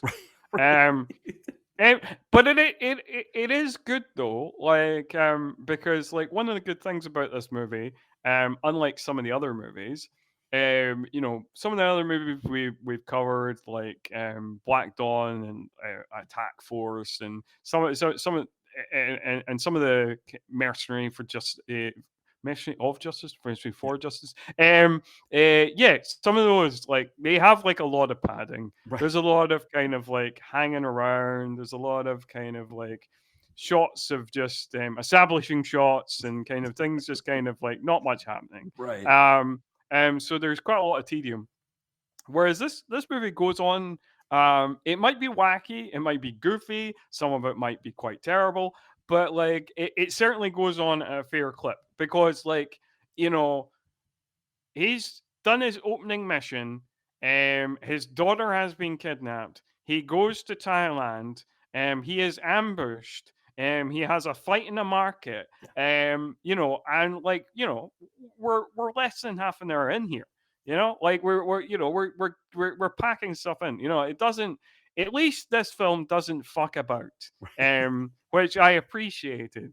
I also appreciated like the fight that comes after this ambush where he's fighting these guys in a market, and like he has his case with him. He has his case with his luggage. Right. And like it's so funny. They do this kind of like it's almost like it's like a statement of intent. Like he drops his luggage and we watch it fall in slow motion and then like hit the ground, reverberating, hitting the ground, and we're like, oh, Seagal's let go of his luggage. Shit's going to go down now, boy. Like, that's it. So it's amazing. It's just some incredible stuff in this movie. Oh, it's beautiful. And then, of course, you think it's going to be the usual destroy all of these people's livelihood moment, right? So all these poor people that come to the city to sell whatever their the fish, their fruits, all those things, and they just get everything destroyed, right? I mean, just a week's worth of product is just completely destroyed. They probably can't eat for however long. I mean, they can't pay rent, all these things, while this fight happens and destroys their livelihood. You think it's just going to be that, but you get some fantastic Seagal stunt doubling with. We don't know who this guy is who's doing these karate kicks, who just like he just kind of has like the remnants of a ponytail and he's white, and that's enough to make him Seagal, I guess, when he's doing like these kicks and all of this stuff, which is beautiful. These guys are getting smashed, and like it's almost like it's essentially the watermelon destruction scene, only not as funny, but more of it, I guess, right? From was it Mercenary for Justice? Was it Mercenary for Justice that had the watermelon destruction scene? Oh no, the watermelon destruction scene, the infamous watermelon destruction scene, is the opening of Shadow Man. Right. And we have like another Shadow Man connection in this movie, which we'll get to soon. Yes, exactly. We're gonna be close. Yeah, exactly. Yeah, we're close to that. Yeah. So I mean, my favorite is the one guy who like runs away, right? And he trips and does like again another one of these slides. It's like one of those like it's like a bar slide kind of thing. He's sliding across these fish, and his head goes into a cleaver, a butcher knife that just happens to be blade up, sitting on the edge there, and all we see is like him from behind go into it, and then like this fish get covered in like cherry syrup. And it's almost like this sort of like this dark, like, oh no, what happened to him kind of thing, which is beautiful. It's like the classic Butner of a scene like that. Yeah, no, absolutely, I absolutely, and like, I guess we should give some context because like this will tie into the ending of the movie because like in this market scene, in the background of the scene, we see this weird shaman-looking guy. Right. And like, and it like I think Seagal, the last guy he beats up, he's about to try and beat some information out of him or whatever, and like he runs and slides into the fish, and then like runs into the knife because he is scared of he runs away from the shaman guy. He's scared for his life. Yeah, that scene makes literally no sense until basically right at the end of the movie where the shaman guy comes back into the plot, and I guess we'll explain that later. But like yeah, and it's so weird, and I don't know, like it is one of those things, like you've got a director who is a Hong Kong director, so it's like it's one of those weird things. I guess it's still racist. Like it's like the shaman guy is like such a kind of trope of kind of like, ooh, the mystic Orient. Like it so and I think like if it was not a Hong Kong director, it was just an American director, you would think, well, that is super racist. But then I was like, I guess it is still an Asian director. But then I was like, is it still like I had a real conversation in my head of being like, yeah, this feels like real Orientalism, but I'm not sure how I feel about it. But like, yeah, I don't know. Like, yes, I guess I still don't know. Like, well, Matt, did you have a similar thought process? I don't know. Am I on a bridge on my own? No, because it felt like like Mark for Death, right? Is that Mark for Death? Yeah. With the Jamaicans. the Mark for Death is the one Oh, right. No, no. that has the no. Yeah. Yeah, Mark for Mark for Death Death. is the one that has like the Right. Jamaicans Screwface and the kind of yeah, the Yardies and all that. Yeah, yeah, yeah, yeah. yeah. And so they kind of play on that. The other thing I'm Yeah, wondering they too, play on that. is there maybe That's like kind of more voodoo. That's kind of more voodoo stuff than like than there's kind of the the kind shaman? then this kind of like East Asian kind of shaman kind of like I don't know like they don't like really spell out what it is.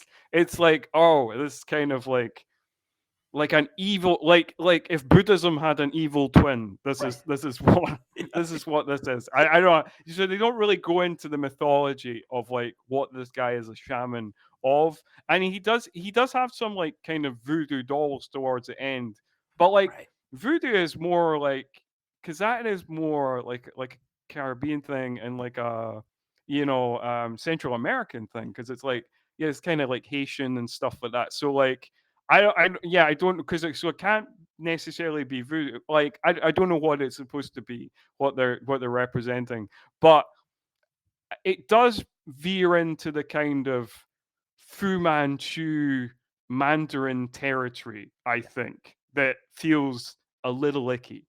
Yeah, and I wonder too, because the movie takes place in Thailand. It's shot in Thailand, and I wonder too if there's maybe some kind of racism between Chinese people of Chinese descent, depending on what part of China they're from, and Thailand. If there's sort of that kind of thing that I don't also know. M- Maybe. I mean, it's highly possible. I don't know like the internal like I kind of like I know the kind of, being from the UK, I know the kind of internal racism of like Europe, and right. like how like certain European countries view other European countries and stuff like that. Yeah. But I don't really know about the internal kind of geopolitics of like like Asia, like kind of East Asian countries. Yeah. I do know that like obviously there is a long acrimonious history between Japan and China, obviously. Right. I think that's well known. Um, and like, because like even if you don't know about like the Second World War, or, what the Japanese did just before the Second World War, um, people probably know that if they've watched any kind of Hong Kong movies, and like or like even like those kind of like the Bruce Lee movies and stuff like that. Because like Fist of Fury plays on that a lot, Yeah. where he like there's like a park that's like no Chinese, and like he like kicks the sign in half Right. and stuff. Remember? Yeah. Yeah. So I know about that, but I don't know about any kind of beef between like kind of Chinese people and Thai people. I don't know. So like it's beyond my ken, as we would say in Scotland. Right. Well, yeah, and it's funny. Beyond my ken, that's an expression in America that we've picked up from Scotland. Like that's the only time we use Oh, ken. It's the only time we use ken. We don't use it all the time. is Not it? everybody uses it, but it is it is an Uh-huh. expression It's the we only time you use it. the only Okay. time we use the word Cool. "can," yeah, and that's in that Uh-huh. sense, yeah, beyond my ken, yeah, Nice. yeah. Yeah. It's interesting how that expression came. It's interesting how certain expressions make it to America, but that's yeah, it's more of an older expression. So like if I used it around younger people, they probably wouldn't Mm-hmm. get it. But Mm-hmm. definitely like old, so it might come from the fact that we have a large Scottish population that moved here. That even I think in the 19th century, but definitely before that, that maybe Yeah. they just kept certain expressions like that, or maybe too that like just Scottish poets and things like that. People read them in school or something. Maybe I don't know. Yeah. They picked it up. No, yeah, that makes sense. I didn't realize you had that, because I know that "ken" is a particular Scottish word Yeah, for know, to know something. yeah, And so yeah, beyond my ken, that's funny. Also, like I guess on behalf of my nation, we're sorry. We apologize to America. Obviously, we got fed up of the most puritanical part of our population, and suggested that they might want to move to a new brave new world. And then yeah, then everything that happened with you happened. So like, sorry about that. Yes. That is partly our fault. Yes, It's not all our fault, but it's partly our fault. Well, Yeah. really, what happened was that the British, the English class system was such that there was this sort of like this lower tier of rich people that couldn't make their way up in the class system because it was just how it was. So they moved to America to form their own class system. And then when the English, when the the United Kingdom said, "Hey, can you start paying your taxes to us again?" They were like, "Wait, you want a cut of our colonial exploitation? Like, no, we're doing the colonial. You want to be, it's like that kind of thing." So that's when the Revolutionary War happened. And now in American history, we look at it in America as if like we were like throwing off the yoke of British imperialism, like we're like India, or something like that. Yeah. As opposed to just a bunch of rich people different. that we just didn't want to pay our cut in the colonial exploitation. We wanted to do it ourselves. Essentially, is what it was.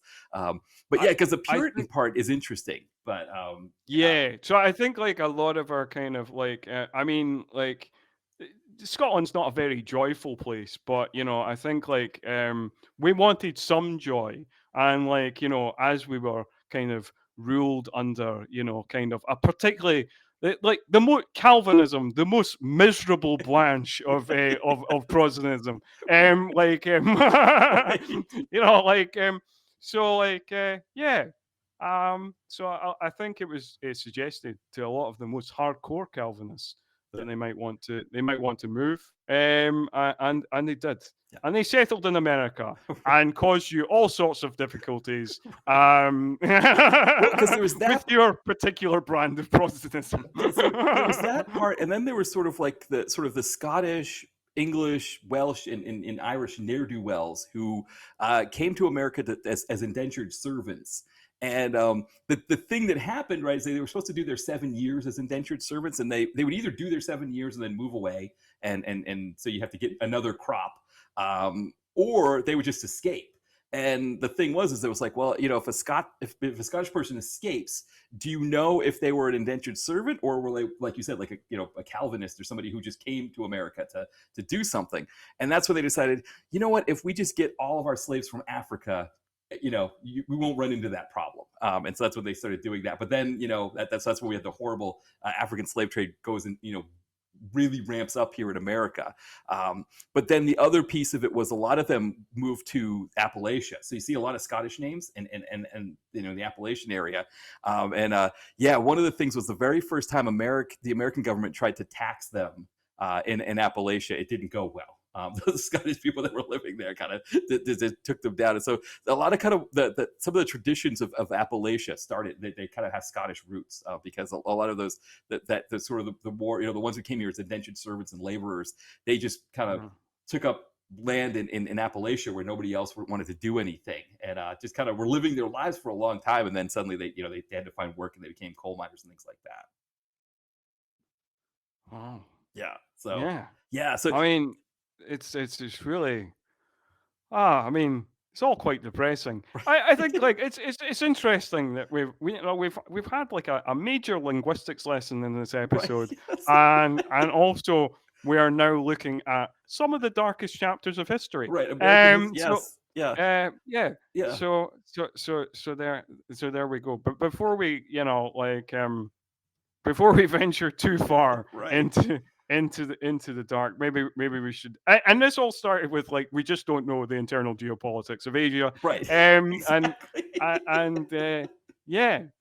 So I guess maybe we should get back to the movie. I mean, people have no idea what podcasts they're listening to at this point. They're like, what is going on? Is this an episode of Hardcore History? Wait, what is happening right now? But anyway, no, we gathered here today to talk.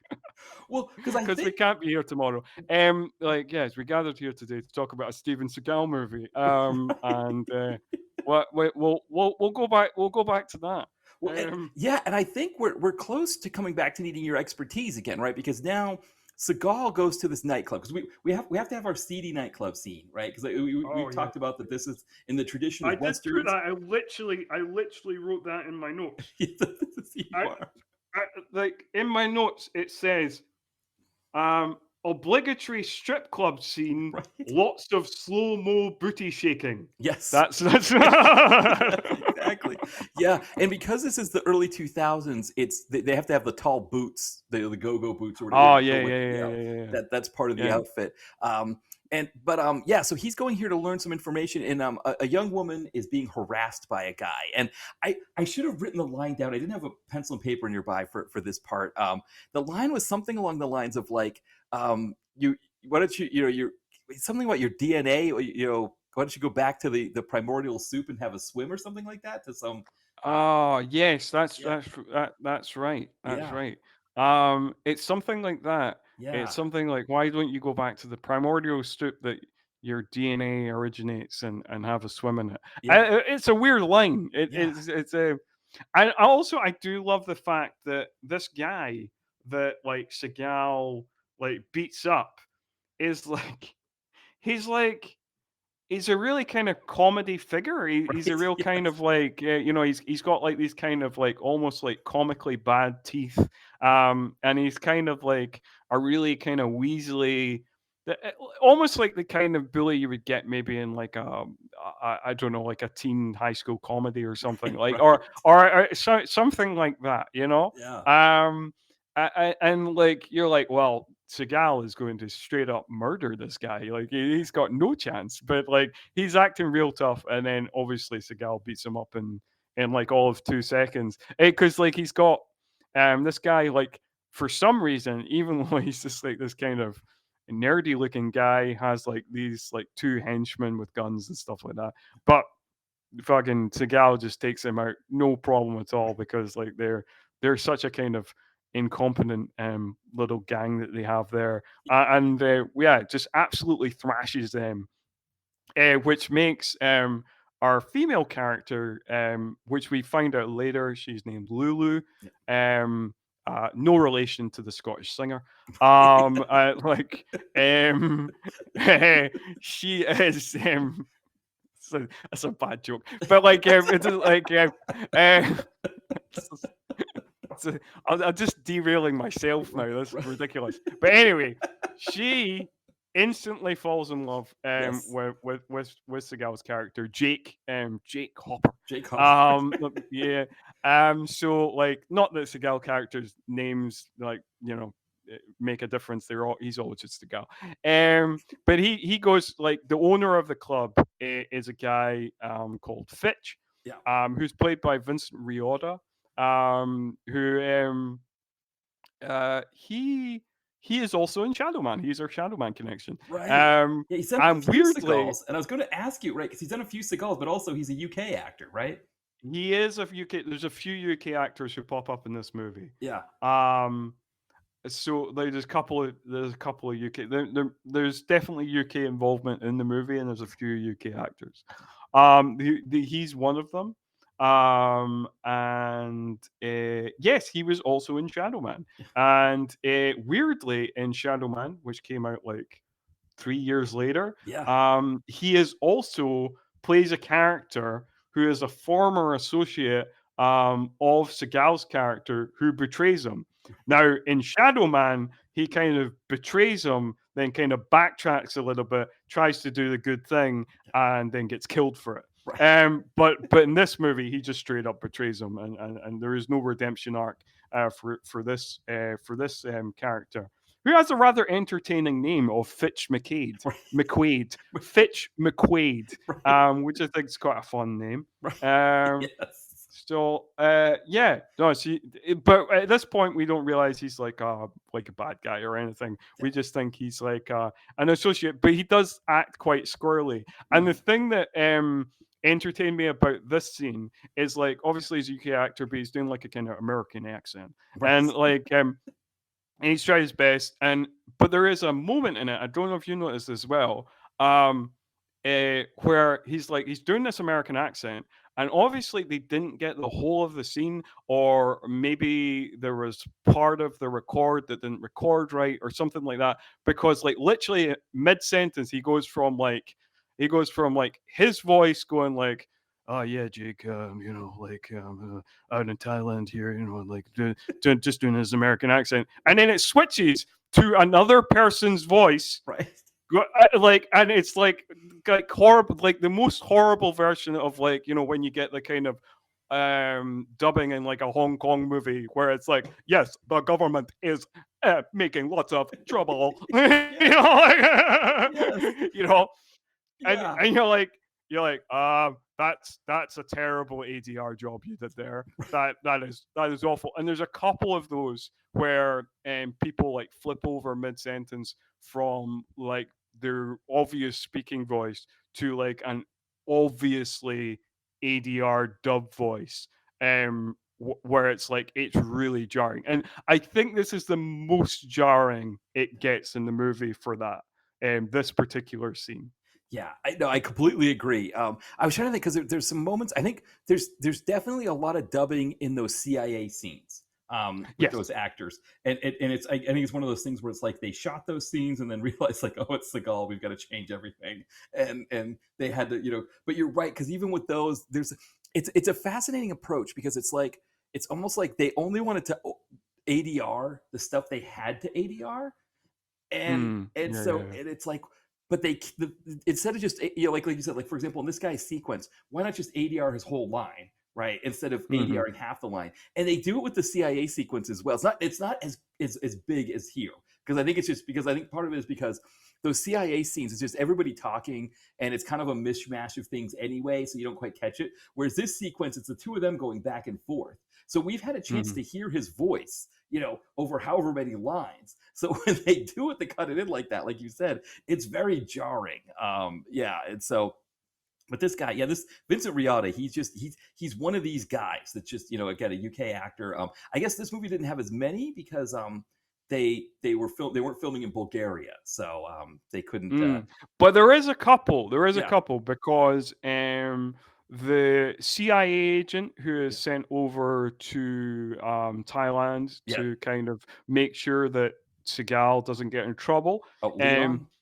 Leon, Yeah. he is played by Patrick Robinson, who in the UK is most famous for, he was in, there's a medical drama that's been on forever called Casualty, and he was in that for quite a while, for a number of years. So that's kind of what he's most famous for, but he is also a UK actor. And also, we've not got to him yet, but the General Tapan, Oh, yes.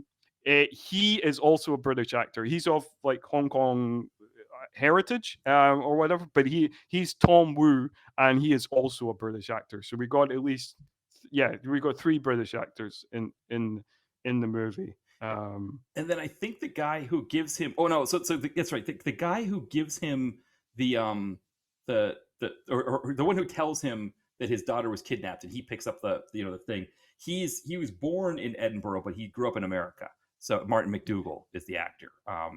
Yes. So there's a couple of other. Yes, I've realized, because I was just looking at the cast list, and I just realized that the one who's the one who plays Sarah.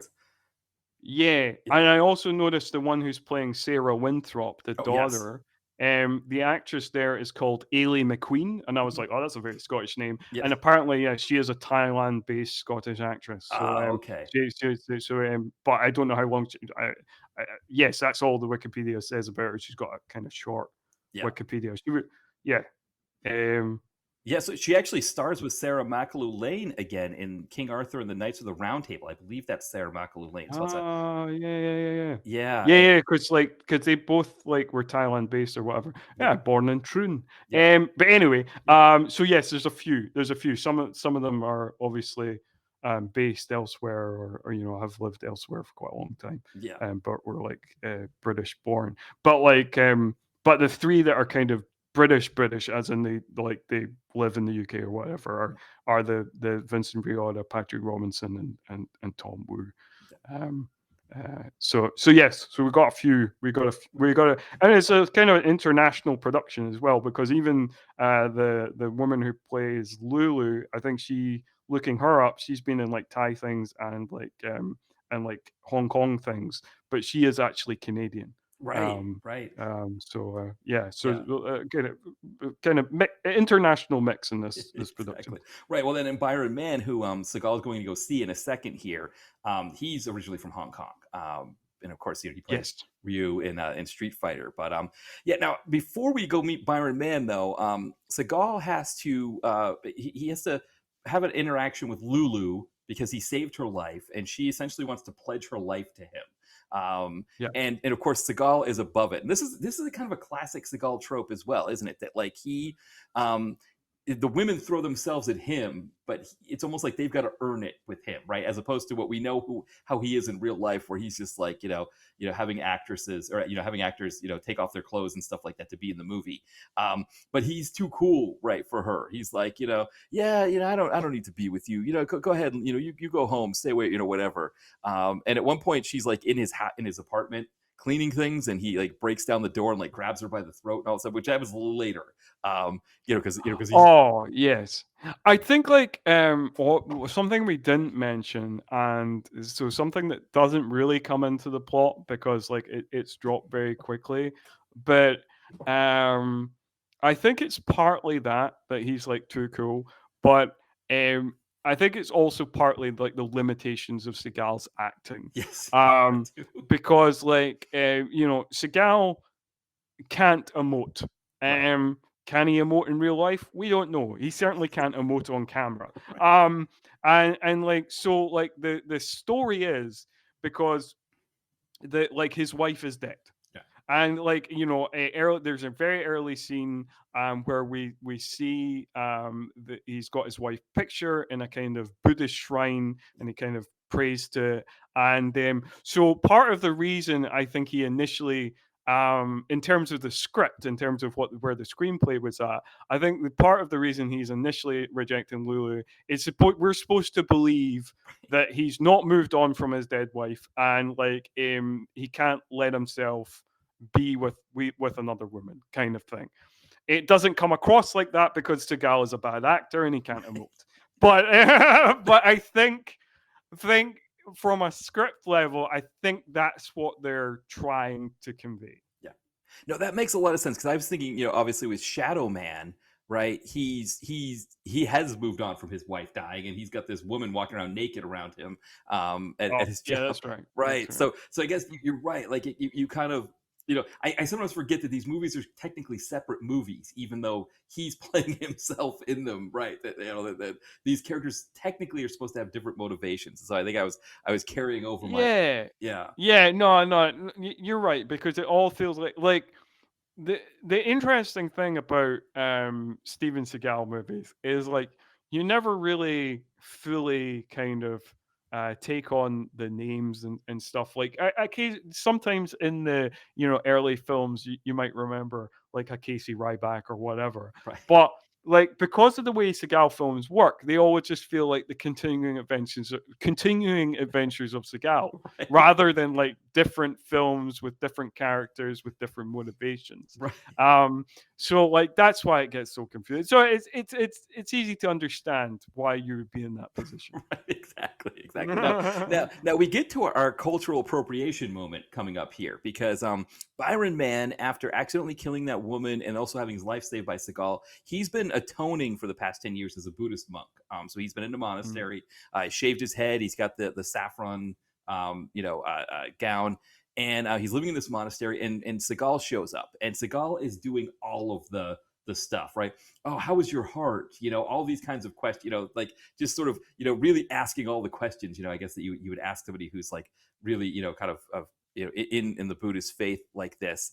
So he's really going for it. He's even got the outfit. He's got like the top on, at least, I guess, and he essentially tells Byron Mann, I think he acts like he's just there to get some information or just to see him or visit him. But he goes into this whole story about how his daughter's kidnapped, and Byron Mann's like, well, yeah, I'll go talk to my I guess I don't know what he'd be the mentor, and get him to let me go on this adventure with you. So it's like Seagal doesn't exactly ask him to come, but he knows that he saved the guy's life, so the guy's going to come, and he's a close friend, so he's going to come with him. But he's acting like he's just there to visit, and he's not really going to ask him to do this for him, but he knows he's going to. So it's kind of I don't want to say passive aggressive, but it's Seagal doesn't want to look like he's asking somebody for help to kind of help him out here, but he really is. No, that's right. I mean, like he must know So Byron Mann's character is called Sunti, and Yeah. he must know that this character feels indebted to him, Yeah. so is going to come along on this adventure of his to try and save his daughter. So yes, I do feel like you where he gets to act noble, but in the same way, it does feel quite underhand. Because you're like, well, you know, this guy feels obligated to you, so you know that he's going to like come along, Right. and um, come out of the being in this monastery atoning, like which he's been doing for the last 9 years. Right. Um, so like yeah, it does feel a bit sly, and also like I do love the scene that comes just not long after that, where he goes back to his hotel room. He sees like footsteps in the room. So he's like, "Oh, it could be a bad guy," and the audience is like, "Nah, it's totally going to be Lulu." Right. And and then he bursts through the door, and guess what? It is Lulu, and she tries to like chat him up again, throw herself at him again, and he's not really having it. And then like Byron Mann pops back up again, and he's like, "I'm coming along," and he's like, and he's kind of like, the scene is so funny because like basically it's like the scene is, I'm coming along, and then Seagal is like, no, no, no, you can't do that, you can't do that, and he's like, no, I'm definitely coming along, and then Seagal's like, okay, let's do it. Like, you're like, what the fuck? How easily convinced were you? Clearly, this was your plan all along. Right, right. And I also love too that Byron Mann essentially becomes the guy driving him around. Oh yeah. Yeah, and so now is this where they hatch the plan, or is it? I guess it's around this time where they hatch the plan that they are going to, I guess, find out information from Fitch, because they've got a sense that Fitch might know what's going on. And so they go back to the nightclub, and Lulu is working there, even though she's like a completely different outfit. I almost don't recognize her as still being Lulu. And I was trying to think if anything else happens before this that's noteworthy, before she discovers the plot for the next coming up in the next scene No, no, on a not fax machine. really. So like kind of two things happen kind of simultaneously. Like she goes back to the club to see if like Fitch is up to anything, which he is. Right. And Fitch gets some criminal order sent to him via fax, which is hilarious. And that's also when Byron Mann and Seagal go to that restaurant to see that kind of dodgy Algerian guy That's who's like right. a kind of fixer. So and then he like greets him, and he does that thing of like, because I've literally written in my notes, of course he knows Arabic, That's because the why Arabic not? scene. That's right. Yes, that's right. That's the Arabic scene. Yes. So he goes to because the Algerian guy is meeting up with the kind of second in command character Lena. And then they walk away, and then Seagal has his meeting with the Algerian guy. So so no, there's nothing really in between. Like that's just like the two scenes that are kind of happening That's right. at this point after they're in the hotel room. Yeah, I mean, that is, again, talking about on the nose for Seagal. The fact that the whole plot of the next thing is on a fax machine, or it's a fax. It comes from a guy named Bridgeport, which again, Pistol Whip, which we've covered on here, takes place in Bridgeport. It's shot in Bridgeport, Connecticut. But of course, yeah, the character's name has to be Bridgeport. But yeah, she sees it on the fax, and then Fitch McQuaid shows up, sees the fax just sitting there in the fax machine, just there, and he like grabs it and he like rips it up and he calls whoever on the phone. He's like, "What are you doing sending me information on a fax? This is this is ridiculous." And so, yeah, I will say I I actually just love that the fax comes through, yeah. and it's like the drop off is at 12:30 tomorrow. Yes. You're like, Right. It's like it's just like it's the kind of thing that, like, if you were watching a Naked Gun type thing or Loaded Weapon or something like that, and that's what came up, you'd be like, Yeah. God, I don't know, guys, that's kind of lazy joke writing there. Like, I don't, does that ever happen in movies? And if they were like, no, we saw that in a Seagal movie, Belly of the Beast, you'd be like, really? They did that? They did. They Yeah. did that. Yeah. Yeah. I love. I mean, like, it might certainly make the police's job easier if criminal gangs are just sending off like secret meetings over fax. You know Yeah. what I mean? Like, be here tomorrow 12:30. Yeah. Bring lunch. Yes, You know, like exactly. Now, so now we get our big, we get this big showdown. We get this big, deal situations going on at near the train depot. I guess it's like some old train depot, and there's like an arms sale that's happening. So Lena is there with the money, and then the leader of the Abu Saraf or Abu Karaf? Abu Karaf. Abu Abu Karaf. Karaf. Yeah, which I don't even know if that's a real thing. I know there's Don't think so. yeah, there's one in the Philippines, and maybe they were trying to base it off of that. The Muslim separatist group in the Philippines, that maybe that was the idea, but they were shooting in Thailand, so they're like, okay, well, we gotta create something for that. But yeah, there's a whole situation going on. Again, these deals wouldn't happen in movies if they were always going to go well, right? So they never. We know they're not going to go well. But the funny thing is that Seagal's there with Byron Mann. They're kind of hiding out, and Seagal, because he is the best at all of this stuff, he catches that a sniper is trained on the leader of Abu Karaf. And he says to Byron Mann, he's like, well, we got two choices here.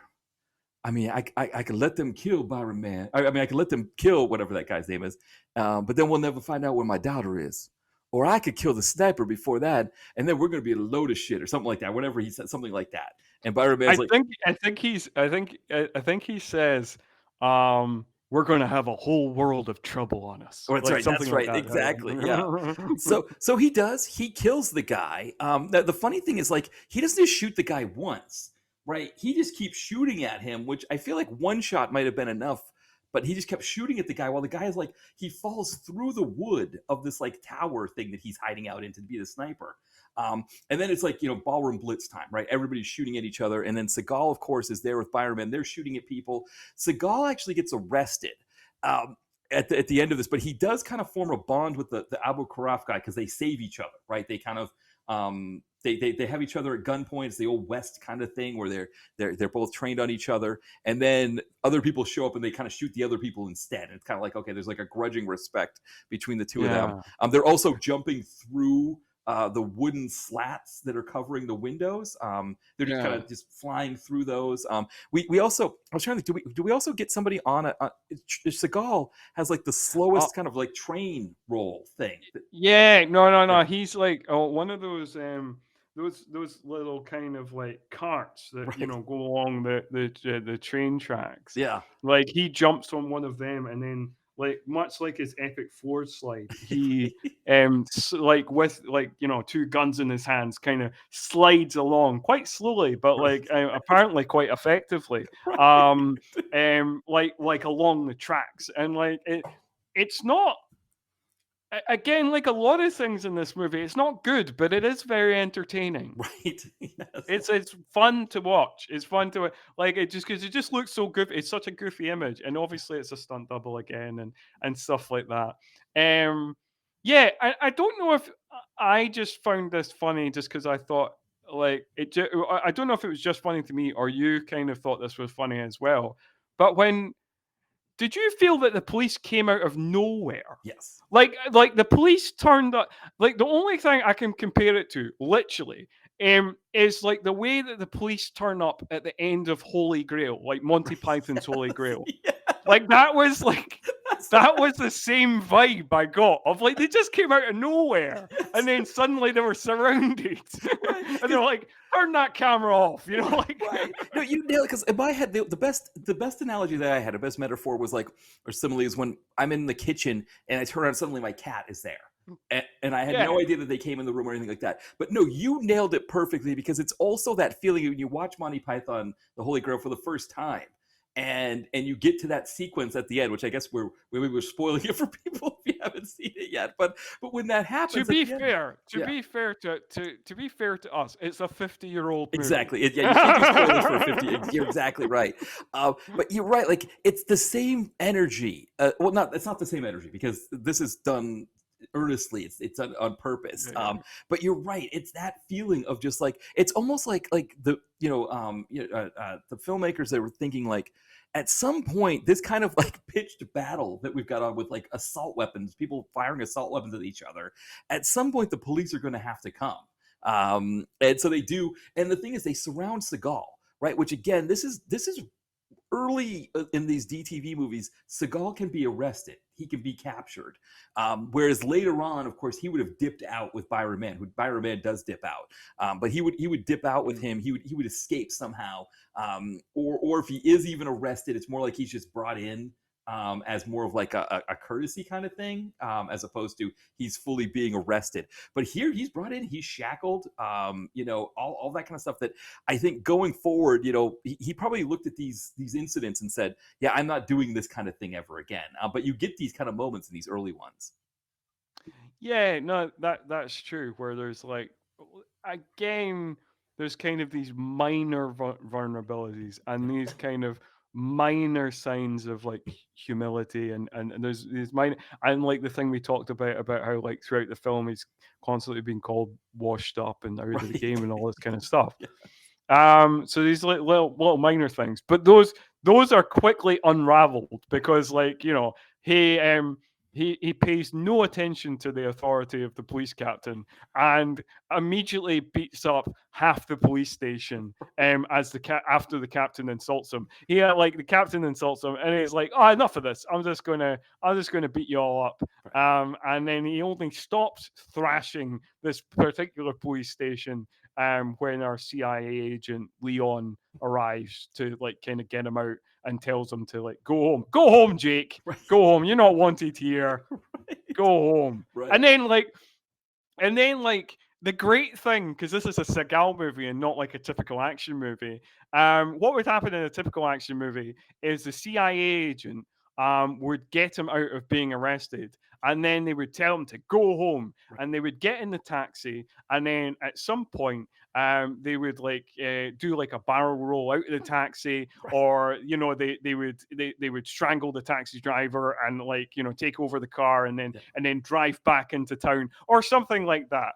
But this is a Seagal movie, so like he's just like, no, I'm not doing that. I'm not doing that. What are you going to do about it? And the guy's just like, yeah, I guess nothing. Because there's also the thing is Leon is the closest thing we have to the Seagal is the greatest, and I love this guy and all, because there's a point in the movie where he's on his Apple laptop doing stuff, and the CIA guys just decide to call him. And so they just call him on his cell phone. They're in that CIA room, that kind of tiny CIA room with the frosted glass and everything. And they start talking like, hey, did you see Hopper at all? And he's like, no, didn't see him. And it's like, oh, he's kind of covering up for him there, despite the fact that he also doesn't respect him. He wanted to send him home. So yeah, that's right. But yes, like any other action movie, any other action star, they would pretend to go home. Yeah, they would pretend. But Seagal's just like, no, not doing that. I'm the best. I'm the best. I'm the only man for this job. Yeah. And everybody just kind of shrugs their shoulders and like, I guess let him go, guys. Let him go. Exactly. Now we get two fascinating elements that come up here next. We get Chekhov's sweatshirt, where somebody just goes into Seagal's hotel. I thought it was Seagal. I thought it was just a stunt double of Seagal that was doing this, but actually, no, that's true, because like we did have like one film where it was like I think it was maybe even the last film, maybe even Black Dawn, where we had like a random fight scene in a stairwell where you're like, I wonder who was that random fight scene, and then like literally you kind of read up on it and you're like, oh, that was supposed to be Seagal. Okay. So yes, no, I thought the same. Yeah, so we have Chekhov sweatshirt. Somebody steals a sweatshirt. Just we don't know why somebody's stealing a sweatshirt from Seagal, but they do. And then we go to the baddie, Major. Well, actually, it was the character's name. Sorry, the character's name is Tom. or sorry, the actor's name is Tom Wu, but General Jantapan, that's his name. So he's like our big baddie. And we're starting to get a sense of like what's going on in this movie here, because the idea is that, oh, go ahead. Before we get to General Jantapan, there is a scene in between the sweatshirt thing and getting back to General Jantapan, which I think we should mention. It's a short scene. Is it the scene where he's trying to find out where to find the leader of Abu Qaraf? No, it's not that scene. Okay. No. Basically, there's a scene where Lulu goes home and finds her flatmate dead. That's right. So, like, we should mention this for a couple of reasons. First reason is she goes and finds her roommate dead. Then she runs to Jake, and she's being consoled by Jake.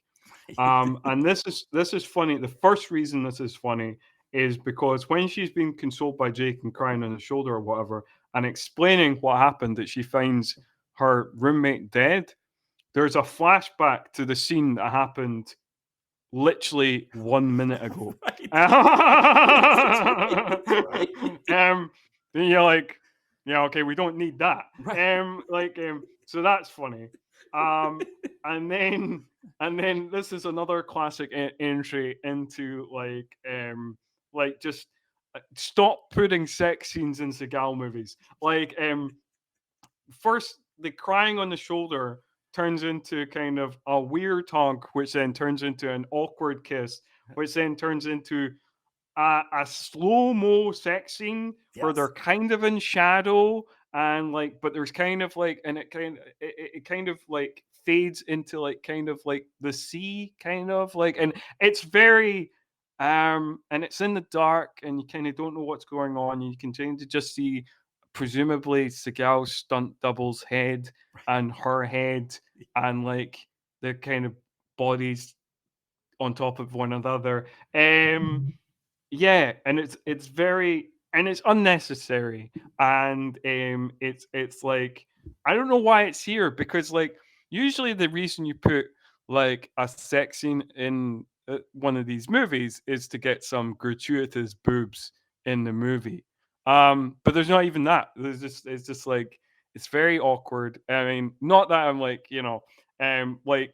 that's unnecessary as well, but but yeah, you can just cut it out of the movie, because it just feels kind of why is it here? Why is it other than to show again, once again, that the massive stud that Seagal is, I guess, that's why it's here.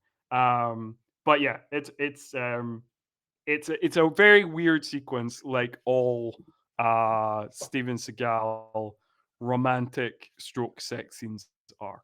Well, and to make it more awkward is the fact that it's set to violin music, which usually love scenes are set to a saxophone, maybe a smooth but jazzy or electric guitar kind of thing, or maybe even a more rock guitar, or maybe even a piano. But the violin, yeah, but you got to remember, this is sad.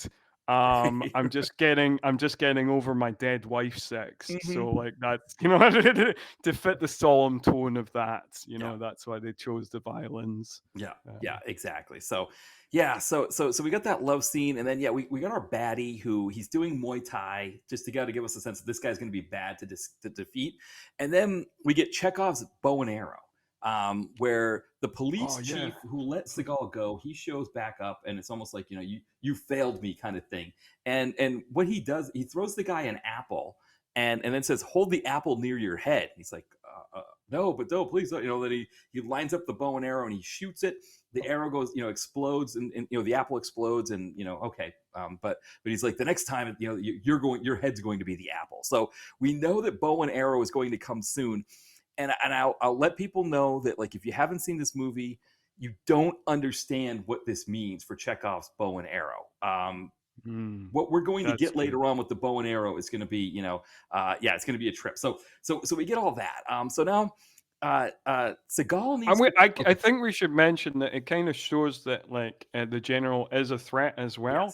Yes. Because He is he's doing his Muay Thai in just as like his short. First, I don't know why he's got the hand wraps on, Yes, to be right, honest, because he is not doing any punch bag work. right, He's just doing silent.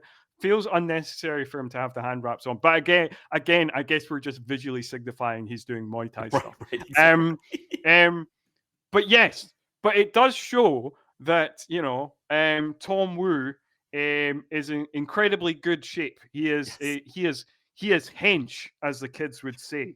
right. Like Right, right. so because I because that scene did come on and I was like, holy crap, that Right. is a six pack. He looked now he looks he's what that kind of muscle that's like it looks like it's carved out of marble. I was like, well done, Tom Wu. Like he's clearly worked on that. Yeah, he's like, I get a chance to show this off. Sure, I'll take it. Yeah, exactly. Yeah. So our heroes know that they've got to get a meeting with the Abu Kruf because they've discovered what's going on. Now, I I think I'm trying to think how it goes. I think they they seek out Abu Kruf first, right, and then Mm. Major Tom Wu, he decides to consolidate power, and he has Lena take out the Zadir guy, the guy who Oh, speaks Arabic. yes. Yeah. So does that now I'm trying to remember which comes first. So So I think that um Abu oh Karaf yes, guy, yes, he yes. gives them information, doesn't he?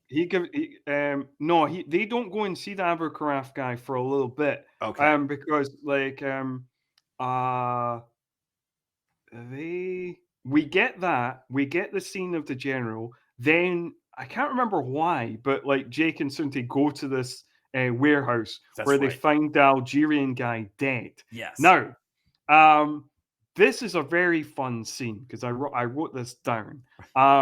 Like I love this scene.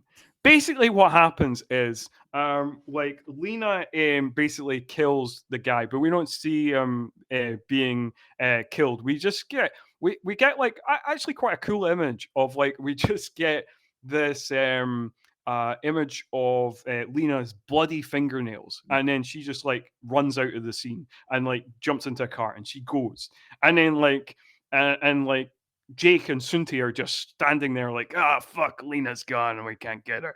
And then out of fucking nowhere, four swordmen appear. And like, they're just, doing all this kind of like wushu wire work and stuff like that. And they have this, Jake and Sunti have this fight with these four swordsmen. And it is very much in that kind of post Matrix mode, or just the mode that the director is used to filming and doing in the kind of wire work that he's done before. With just I mean, he did the stunt choreography for Hero just the year before. So and but it's for some reason I don't know why up until this point, everybody's just been gangsters with guns. But these guys are kind of dressed quite traditionally, and they have swords. So we're fighting with swords now, and it's done. There's a lot of slow mo. There's a lot of wire work. There is the one kind of soundtrack song that the movie has is in this scene where it's obviously like a Thai band who are like the Thai version of Incubus, and like and it's all good, and and also like it is like the most peak 2003 scene in this movie, and I loved every second of it. Yeah. Well, and then you've got like the Seagal doubling. At moments, sometimes you can tell. I mean, it's just so obvious when it's him, where he's using, he's Mhm. doing karate Yeah, kicks yeah. and stuff like that. Byron Mann is doing a really great job, But then you get that kind of the Butner where this one guy is like doing the classic, like I'm just gonna have the swords like spinning around kind of thing, Oh yeah, yeah, yeah. and Mhm. Seagal's like waiting for his moment. You think he's just gonna like maybe do like one hit, right? While he's like watching, because he's just standing there watching this guy do all these moves. No, what he does is he starts doing his own slap chop stuff to the guy's hands while the guy's doing that stuff, and he takes the swords off of him. Yeah, it's just beautiful. I mean, people are just flying everywhere. But I agree with you. This is the kind of thing that you come to a Seagal movie for, because if you get it all right, you get this is maybe where our director earns his money. Where he's giving us a fun scene with all the kind of stuff that he's known for.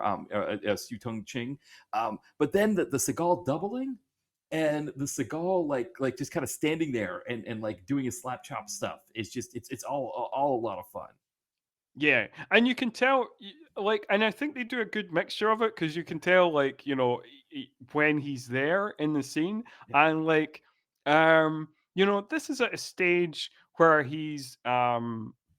uh, this is at a stage where he's not totally out of shape. Right. It is at a stage where his even though his mobility is getting slower, his hand speed is still quite fast, Yeah. like, so like he still looks like he's really fucking people up when he just like hits them like five, like 10 times in 3 seconds kind of thing, like, so like he's, and then you've got like obviously the things the double does, like that are obviously like, well, that's definitely not Seagal doing that flying kick, like, Exactly. spinning through the air like that. No, like, so so yeah, because like there's like because it is funny because of the Seagal we know now, and even the Seagal then, when like the character does like a drop kick, like, like, well, Yeah. I don't think that Seagal has ever had like 2 feet off the floor ever. Never mind, Right. never mind at this stage. No. So like, no. Because the only kick that Seagal like ever really does, even like in his prime, is like that kind of push kick. Yes. The kind of front push kick. That's his big kick. It's like a big stomp kick. There's a big boot in the chest kind of thing. That's what he does. Like, he's not kicking anybody in the head. He is certainly not 2 feet off the floor, like flying in the air. Exactly. So yeah, so we get this beautiful scene, this beautiful moment. So, but at this point, they're like, oh, this guy, the Algerian, he's our one connection, our one information. How are we going to find our way to the leader of Abu Karaf? So they get in the car and they're driving off, and this young woman just happens to walk in front of the car. And Byron Mann gets angry. He's like, "What the hell are you doing? What is she doing? And so I was like, "Hold on, just stop." And he gets out of the car, and she leads him to a spa like area, and he's just there walking with her. She takes off her top, just, hey, I'm just gonna take my top off. There's like this flower water nearby. She grabs a washcloth, and she starts wiping the top of her chest off, and suddenly something in Thai appears. And fortunately, our hero, being the polyglot that he is, he understands exactly what this is. He's able to understand it fully because it starts to disappear, because it's only there for a short period of time. And it takes him, it leads them to the leader of Abu Karaf. Yes. So the thing that made me laugh about this scene is like, so only like 2 scenes ago, we had a sex scene. And like, obviously a lot of these movies try to fit in some gratuitous boobs. Like, the opportunity to do that, you would think, was in the sex scene. Right. But they were like, no, we forgot to have gratuitous boobs there. And then the producers were like, we need some gratuitous boobs. How are we going to fit that in? Well, the screenwriter comes up with this scenario where we have a woman in like a kind of Islamic headscarf, Yeah. and like a kind of fur coat. And Seagal will know that this woman is a messenger because he's psychic. And he will follow her, and then he will enter a kind of alleyway, or a kind of building in a little alleyway. And then this woman will be wearing. She'll take off the headscarf. She'll be wearing nothing under her fur coat, on her top half. And we'll just be completely half naked, and we'll get her gratuitous boobs. And it's like, yeah, but how will we make that make sense? Oh, well, I've thought of that as well. She's going to have an invisible ink tattoo that will only become visible if she smears herself with rose water. Really? Really? The producers say to the screenwriter, that's your solution. Yeah? Okay, we'll go with that. Yeah. Right. That's, what the fuck? Like, Right. this is the most of all the there's one scene that's maybe more insane than this right at the very end. Yeah, I'm sure we'll get into. But this is definitely one of the most insane sequences in the movie where you're like, I mean, none of it makes sense. It's like, why? Like, it brings up so many questions as well. It's like, do the Abu Karaf generally send messages like this? Like they just have they tattoo women with invisible ink, and then do they always have to be topless? Like, can they not have the invisible ink on their arm or something? Wouldn't that be just as useful? This doesn't seem like. I mean, I have so many questions. Right. But yeah, I guess we got our gratuitous boobs in the movie, so I guess that's the win for the producers. I mean, it's just. I was speechless when it happened. I was like, because I've even seen this movie before, like 20, over 20 years ago. I for some reason I didn't remember that, and it seems like a scene that would stick out in my mind. But yes, absolutely baffling. Trying to pierce the logic of it is impossible. But yeah, that's what it is. Right, because what is it, the idea that these women all have this tattoo on them so that whenever they need to reveal where, they just use these women to say it instead of I mean, I guess it's better than a fax. I guess maybe. I mean, it is better than a fax. It is more secretive than a fax. So yes, basically, they have a secret hideout, and they try to evade anybody finding out where their secret hideout is. But if they need to inform somebody where their secret hideout is, they send out one of these women, um, to bare their breasts and show the coordinates that they've obviously got tattooed in invisible ink, that only appears when you smear it with rose water. Yeah, there's Makes just perfect sense to me, I guess. there are things that can only happen in the universe of Seagal movies, and this is That's definitely true. one of them. I mean, this is Definitely. like you said, the idea of them hatching this, this for, I mean, it's almost like if you were a screenwriter and the producers came to you and said, "Hey, we need a gratuitous topless scene in the movie," and you just either wanted to get as creative as possible, or if you wanted to do the biggest fuck you to the producers, right? It's like, here's your scene, there you go, how's that? It's one of those two things. I feel like I can't imagine Yeah, somebody no, earnestly writing a scene like that. I can't imagine somebody earnestly writing a scene like that either. I think that is maybe the kind of the most plausible scenario of a producer, because this is we haven't mentioned this is an Emmett Furla film as well, they're That's a involved. good point. Yes, yeah. So some poor screenwriter has been hassled by famous piece of shit Randall Emmett, and they're like, we need gratuitous boobs in this movie, and they have no interest in that.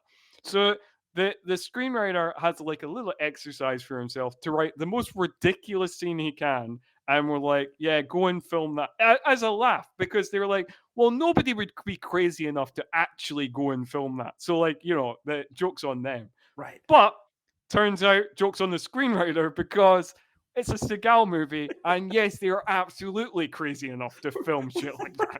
Right. I mean, what ends up happening with Randall Emmett is this is kind of just so low on the list of things that he does in his movies with the Bruce Willis films and stuff like that.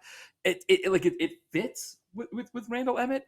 Like you said, I mean, this is kind of early on, right? This is He early. This is early. So he's not in the Willis business. right. I think he did some of the Kilmers. He's not even done the Kilmers yet. Like this is early doors for in the Emmett Furla kind of catalog. Yeah, Yeah. because he cuts Seagal pretty quickly on. He starts with Seagal. Seagal's kind of his first one because at the time there was still money in these movies, partly because the secondary Mm. market here in the United States, like Blockbuster loved to have 5 of the newest Seagal movie lined up in their store. But then also abroad in Europe, especially Eastern Europe, I think his movies did well theatrically, and that was the model that that Randall Emmett starts with, is this idea of secondary market in the US for big names that can get box office numbers abroad.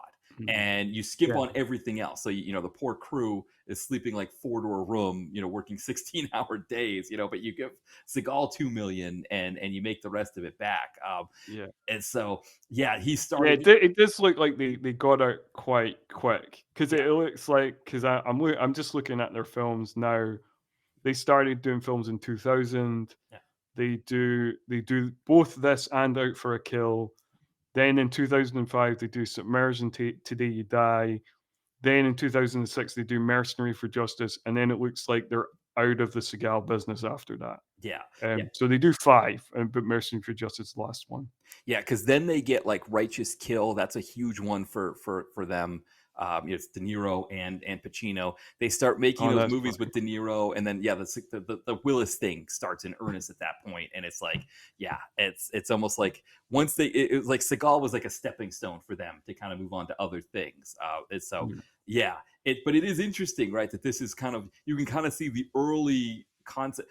I mean, the other thing about this movie that isn't an Emmett Furler oasis is that it's definitely, you get a good director like Siu-Tung Ching, later on, they're just getting professional directors who, can come in and bang that movie out as fast as possible. It's just, Oh, yeah. yeah. So he's getting a sense of, I mean, and of course the other thing too is they're working under the Millennium guys. So they're, they've got Avi Lerner there. They're kind of learning some stuff from them, kind of figuring out like, what are the things that we can get away with even more than them, And so, yeah, it's like you said, it's a fascinating because yeah, if Randall Emmett wanted a scene in this movie, that's probably the scene that he would have wanted, right?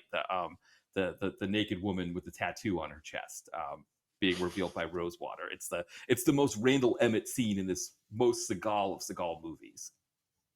Yeah, no, I know. I absolutely, absolutely. So like, yeah, it had to be mentioned because I was like, it was just a scene that it's just like you say, it's one of those things. Like it's one of those scenes where you just kind of shake your head and you just think to yourself, only in a Seagal movie, Right. you know? Exactly. Now he goes to meet Abu Karaf, the leader of Abu Karaf. They're in the classic kind of like waterfront canal kind of place that's like on stilts, and they're just over the water. It easily could double for a POW camp and a Rambo or something like that. Yeah, no, it is very much kind of designed like that, or like an Apocalypse Now or something like. Yeah. Yeah, it's that kind of deal. And the Abu Karaf guy is not all that interested in hearing what Seagal has to say. And Seagal's like, "Listen, I know you're not the lead. You're not the one who kidnapped my daughter." Or no. He says Mhm. something like, the Abu Karaf guy goes, "If I had kidnapped your daughter, you wouldn't be here right now." And he's like, "Yeah, it's a good point. I guess that you make sense there." And it's like, okay. And he's like, "Well, if you didn't kidnap my daughter, it looks like whoever did kidnap my daughter is using this, the fact that the center guard's actually kidnapped. They're using that as a way to bring in, to take you out." He's like, "You're not going to like it when the United States brings in a bunch of black ops guys and they start cleaning you guys out." And he's like, "Yeah, you're probably right. We probably don't want that. So maybe we'll work together." And yeah, and then he tells them, I think, right, the Abu Karaf guy is the one who tells him that Fitch is the one that sold him out, I think, right? And they go to see Fitch at his nightclub. Yeah. I also like there's a weird moment as well where he talks about Lena, Yes. um and like Seagal reacts to that as if that's like a reveal of like that's that character's name or whatever. But I was like, didn't Sunti in the restaurant scene like say like, "Hey, that's Lena"? I Like think I you're right. like like I don't know, like it was like framed as if it was some sort of reveal, but I was like pretty sure the character name was mentioned earlier in that restaurant scene, so I feel like that's not a reveal.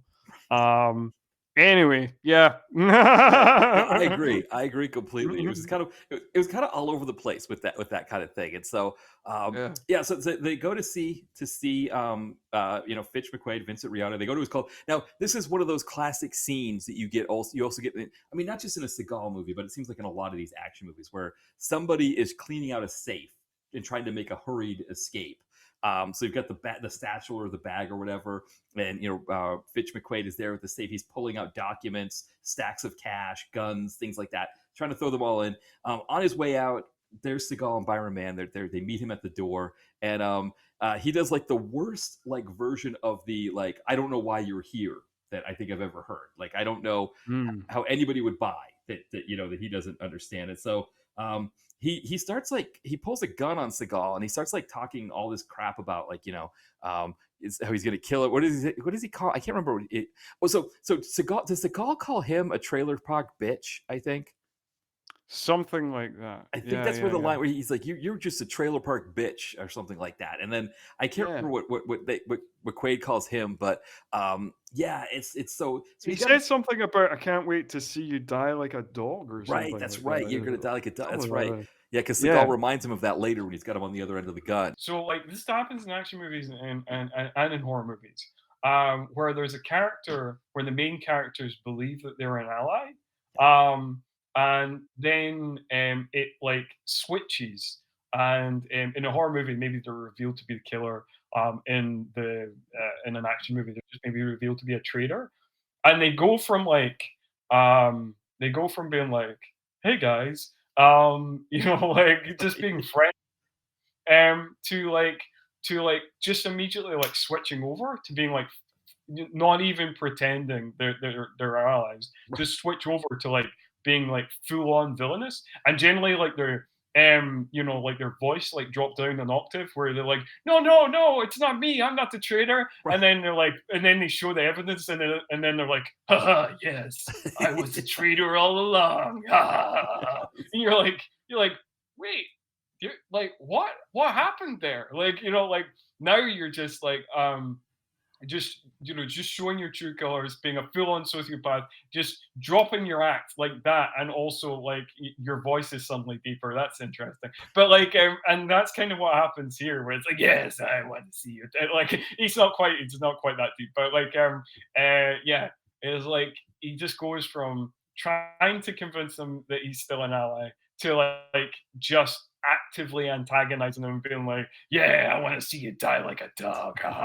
Like, Right, exactly. yeah, like, Yeah, yeah. there are a few moments too where his English accent comes out when he's reading his Oh, yeah, yeah. lines, and so I wonder if there's a part of him that was just like, God, I just want to get these scenes over with and get on a plane back to England. I just want Yeah. I just, yeah, I think like it's always funny when people do that, where like the accent just like falters, or it just kind of drops out. I think my favorite examples of like accents like faltering are in Star Wars Episode 3, Revenge of the Sith. That's amazing. There is a battle between Obi-Wan and Anakin right at the end, um, eh, where like for 3 whole movies, Ewan McGregor has been doing a perfect Alec Guinness impersonation, Mhm. but there's a moment where he's shouting at Anakin, and he goes, "But you were the chosen one." Yes. And I was like, what the fuck? Right. It's like, apparently you can't say that line. I don't know how many takes he did, and they were just like, just repeatedly did it in a Scottish accent, and the director was just eventually like, George Lucas was just eventually like, fine, you obviously can't not say it in a Scottish accent. We'll just go with that.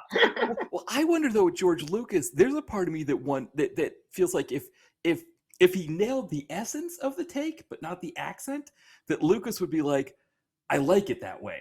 And I wonder if Ewan Yeah. McGregor looked at it after and was like, oh God, that's my Scottish accent. I wish I had a chance to redo that take, but Lucas wanted it. But it's just great because he's just he's speaking away like, oh yes, I'm Obi-Wan, and then all of a sudden, but you were the chosen one. Yeah, yeah, yeah. No, you're absolutely Oh right. Yeah, it's yeah. beautiful. Yeah. Oh, the other best one is in X-Men First Class. Um, that's my other favorite one. Where I suddenly can't remember his name. Oh yes, Michael Fassbender. Yeah. There was like reshoots, and Michael Fassbender seemed to not be able to remember his Ian McKellen voice he does for 2/3 of the movie. And there's that little like kind of last 30 minutes where he's just speaking in an Irish accent. Yes, that's a good point. Yes. Yeah, because it's funny because McAvoy is definitely like he the whole time like he was like so into being Professor X that he shaved his head and they were like, well, actually, no, you're not supposed to be bald for this part of the movie. But yeah, he like keeps it the whole time. But you're right, like Fassbender, it's like but again, like with Fassbender, it's almost like it works when he does it. Yeah, no, Yeah, it's very funny because like like that whole like end sequence with the kind of Cuban Missile Crisis and like yeah, when it kind of it's just that like that last 30 minutes of the movie where all of a sudden he's just speaking. He's been speaking like Ian McKellen for most of the movie, right. and then all of a sudden he's just speaking in an Irish accent. You're like, okay, I can see where the reshoots happened, obviously. Exactly. Yeah, it's why I was watching Daredevil Born Again and Charlie Cox. It's funny when he loses his he reveals his accent at times. And it's almost like sometimes like to try to cover it up, he almost has like an Irish accent at points. And I think that Mm, he thinks because his character is of Irish descent but living in New York that like that's okay. And it's like, well, no, he would sound like a New Yorker. Like he never, it's like, he might have, they might have played like they might have sang Irish songs with the accent. But even mm, then, it's like I know for me growing up near Massachusetts with Irish relatives, and they all sang, so even the traditional Irish songs with a Boston accent. It's so, but it's kind of funny that like that's what he reverts to is that like his best job at covering up that he's losing his accent is to go Irish at moments, and so there's certain vowels that he pronounces that just sound very Irish. right. I've not caught up with Born Again yet, but like, yeah, okay.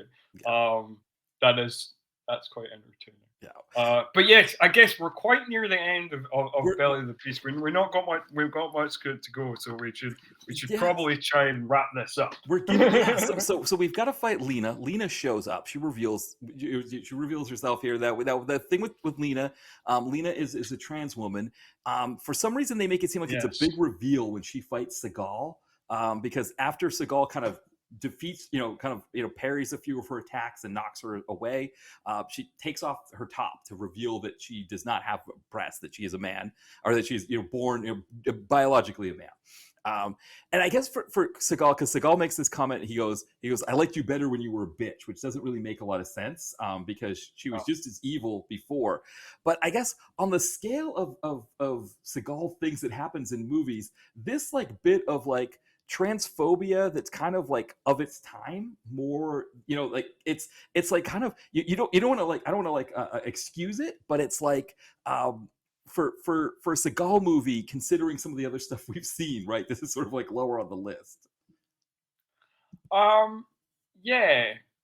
Like if you're doing it on a scale of 0 to the end of Ace Ventura: Pet Detective, Right. like it's not that high on the like it's an ugly moment, and I Right. still winced at it. Yes. Yeah. And like and I do not support any transphobia. I think I Right. want to make that very clear. Yeah. I Same do here. not Yeah. support any transphobia of any sort. And it's definitely transphobic. But it's not as transphobic as I was scared it was going to be. And Exactly. because, like, you know, as soon as Lena's introduced in that restaurant scene with the Algerian guy, I was like, okay, Lena is a trans woman. I was like, something bad. Like, there's Yeah. going to be something about that. How ugly is it going to get? Right. It's ugly, but it's a short moment, and it's not yeah, it's not the kind of like I say, it's not the end of Ace Ventura: Pet Detective, which Yes. is like one of the most horrifyingly transphobic scenes in a mainstream movie.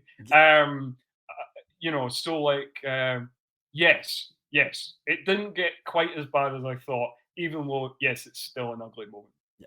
I think the one thing it does, thinking back to previous movies that we saw, thinking about Flight of Fury, right, Mm. where it does kind of, show a pattern where it's like LGBTQ plus characters are the evil ones, right? So we had the lesbian woman in that one.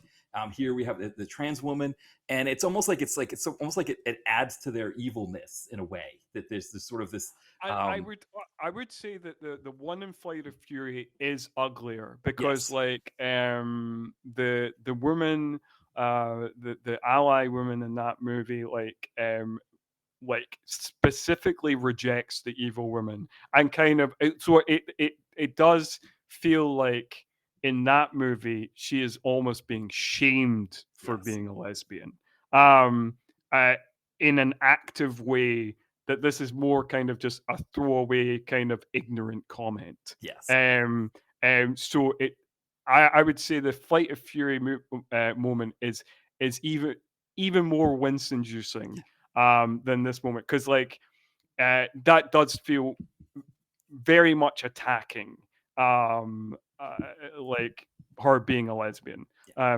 in that movie in a really nasty pernicious way. Yeah, yeah, I agree with you there as well. Yeah, because this is just sort of an overall trend, like you said. And again, it is one of those things where it's like I'm not trying to give the movie credit. I'm not sure, like you said, we're not trying to downplay any transphobia in this scene, but it's like we said, just going back to Flight of Fury, it's like, and I guess it's like we shouldn't be giving them credit for not being horribly Yeah, transphobic. no, I guess. we shouldn't really give him any credit Right, exactly.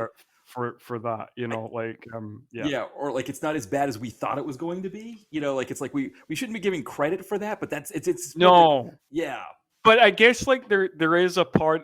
I guess there is a part of it where you kind of almost end up doing that right. because it's such a relief that it's like not as horrible as we imagined. Yes. Yeah. Um, Right. Right. still Exactly. horrible, but not quite as horrible as we imagined. So you kind of like you wince at the scene, but you also kind of breathe a sigh of relief of being like that could have been much worse. Right. But again, yeah, right. It was 2003. Hopefully, we've learned a lot of lessons and a lot less scenes like that exist in movies now. So yeah, I guess that's all we can say about it. Yeah, and I do think I wonder too if there was another piece of this where they felt like if Seagal beat up a woman, it would be it would make him look bad. It would make Seagal look bad. So it's like, okay, well, if it's a trans Mm, woman, she's still technically biologically a man, meaning that she's biologically strong like a man would be.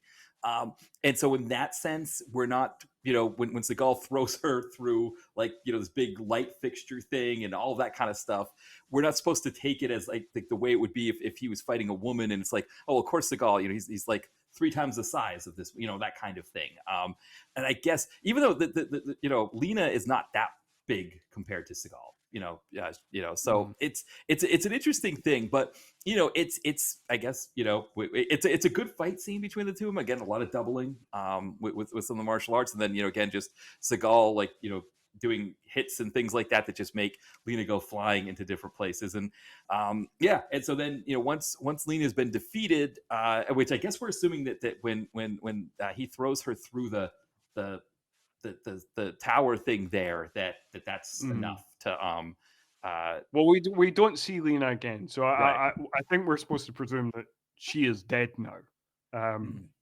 Mhm. or severely kind of severely injured. Or so she's either dead or in hospital. Yeah, Is I think is what we're supposed because she doesn't come back again right. later at any point. So like yeah. Yeah. So now they go back to Fitch, and Fitch is begging for his life and saying, "Hey, I'm not, hey, come on, give me a break here, all this kind of stuff." And Seagal's like, "Whoa, you just said you wanted to see me die like a dog. What's that about?" And he goes to kill him, and then Byron Man's like, "No, don't kill him," because again, Byron Man's kind of on this Buddhist, kind of redemption thing. And of course, we don't want to see our, I guess I don't know if it's good or bad that we don't see our hero kill him in cold blood, but I can understand it's maybe not something we want. So they don't kill him, but then of course, the baddie, instead of just living, right, just staying alive and just escaping with his briefcase full of stuff and just getting out of there, he's got to pull aside like a little tiny small pistol from his leg. And of course, when he goes to do that, Seagal kills him, and so that's it. Which again is another excellent like classic action movie cliche. To kind of so our hero is hands are kind of like morally clean, or in the universe of the movie it's seen as being morally clean because he killed somebody in self-defense. And like that seems to happen in action movies a lot, where it's like there's like a path of revenge, there's another character that's like no, don't kill that person or whatever, and they're like, oh yes, I realize now that I shouldn't kill. And then like 2 seconds later the bad guy tries to draw a gun on them and they just like uh yeah, just shoot them like 6 times or whatever, just really murder them. But so and that's supposed to be seen as like kind of morally cleaner than like murdering them in like cold blood, like because it's like this kind of reflexive self-defensive thing. So it's an interesting thing, the kind of like moral maze that we try and go through to try and make our hero always the hero, and what we think of as being kind of like their hands being clean. Right. Yeah. Yeah. Exactly. Yeah. So yeah. And so yeah. So that's that. So there's that. So now they know where the whole thing is, right? They know where the general is being kept is. They know where the daughters are being kept. Seagal sends a warning to Leon, I think, to let him know, like, hey, everything's going down. We're about to go take care of business.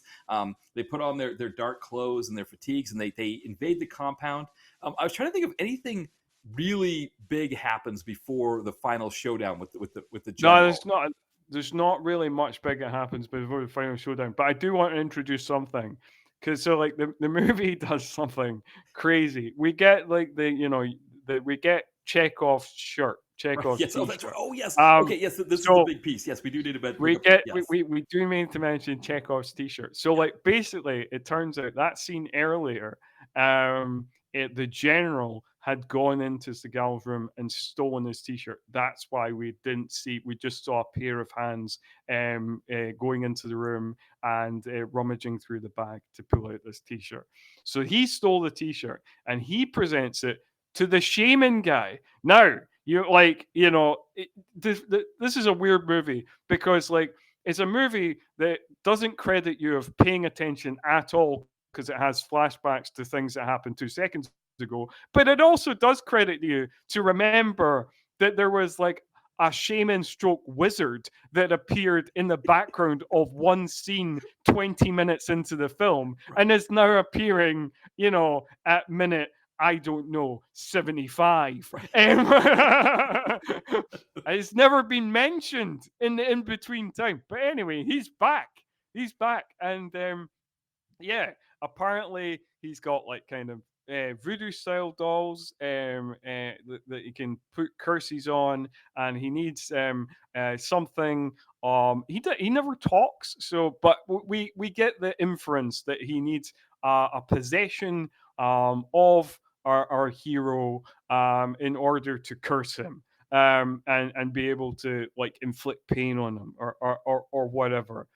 And yeah, so, and then we get the final fight. But the final fight, I mean, we can get into the actual fight between the General Jantapan, and our hero Jake Hopper. But the insane thing about it, and this is probably the most insane scene in the film, is that we have them fighting for a while, but then also it becomes a battle of magic. Now, this is not a film. This is a film that has been like a relatively kind of typical Steven Seagal kind of crime action thriller. That's got all your typical tropes, all your typical CIA people, all your typical gangsters, all your typical shootouts and stuff like that. There's been very little kind of inference of anything supernatural going on beyond that one scene in the market, which was a bit weird. But now we have like a showdown of magic, like between the shaman guy and the Buddhist monks that Sunti was a part of, who are praying for Seagal and his victory. And it's absolutely wild. Like it's and actually the fight between General Jantapan and like Seagal itself is actually pretty good. The stunt doubling is pretty good. The fight's pretty good, and it has like it goes through different phases. There's phases of like Seagal's got a gun, like the other guy's got like a bow and arrow.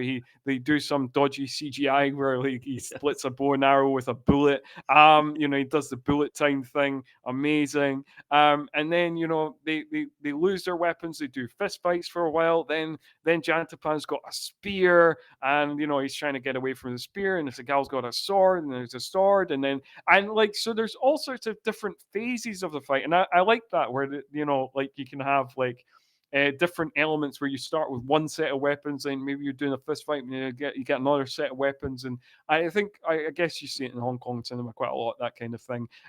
So I like that, but like you also get this insane element of like this battle of sorcery going on the sidelines, both trying to harm and support Seagal. But it's all very entertaining. Well, yes, and it starts with the bow and arrow where Yes.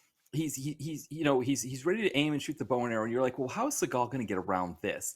Well, he shoots his gun, and the first time like you said, he shoots a couple bullets, and he's able to split the arrow, and then there's another moment where he misses with the bullet, but he's able to just get out of the way, right? Just go behind a partition, and the arrow goes into that. Yeah. And then the guy shoots another arrow, and we're like, well, what is Seagal going to do about that? Well, and the time it takes for that arrow to fly at him, Seagal's able to pick up a samurai sword and cut the arrow in half. So the guy's like, okay, well, the bow and arrow's not going to work. I got to do something else. So it is pretty amazing, like that. Yeah. It's amazing because like he's kind of stuck there, right? And then he just backs up a few paces, and he's like, "Huh, there's a samurai sword behind me. That's handy." right. And he picks that up, and he manages to perfectly split the arrow in half. The CGI arrow, and then it falls to the ground perfectly split in half. So it's pretty fun. But it's pretty ridiculous, but it's pretty fun, and they do some good wire work here again.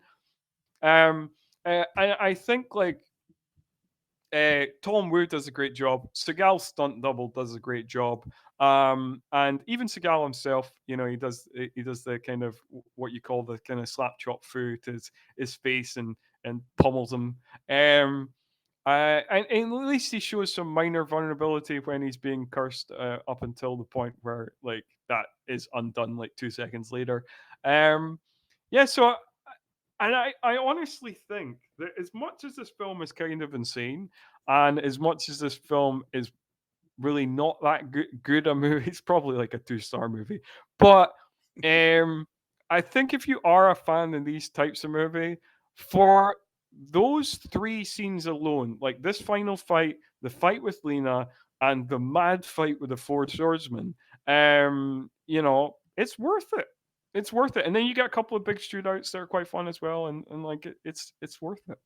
Yeah, because you're right. Because with these early Seagals, he allows himself to be vulnerable in this, or like be defeatable, and it's again it's the guy's using the voodoo doll, and he's sticking pins in the voodoo doll, and Seagal's like kind of grabbing his chest, and you're almost like, oh geez, did he have too much McDonald's, right? Get the medical crew out there as quickly as possible. But he kind of is like almost defeated, and then like the Buddhist monks are back there.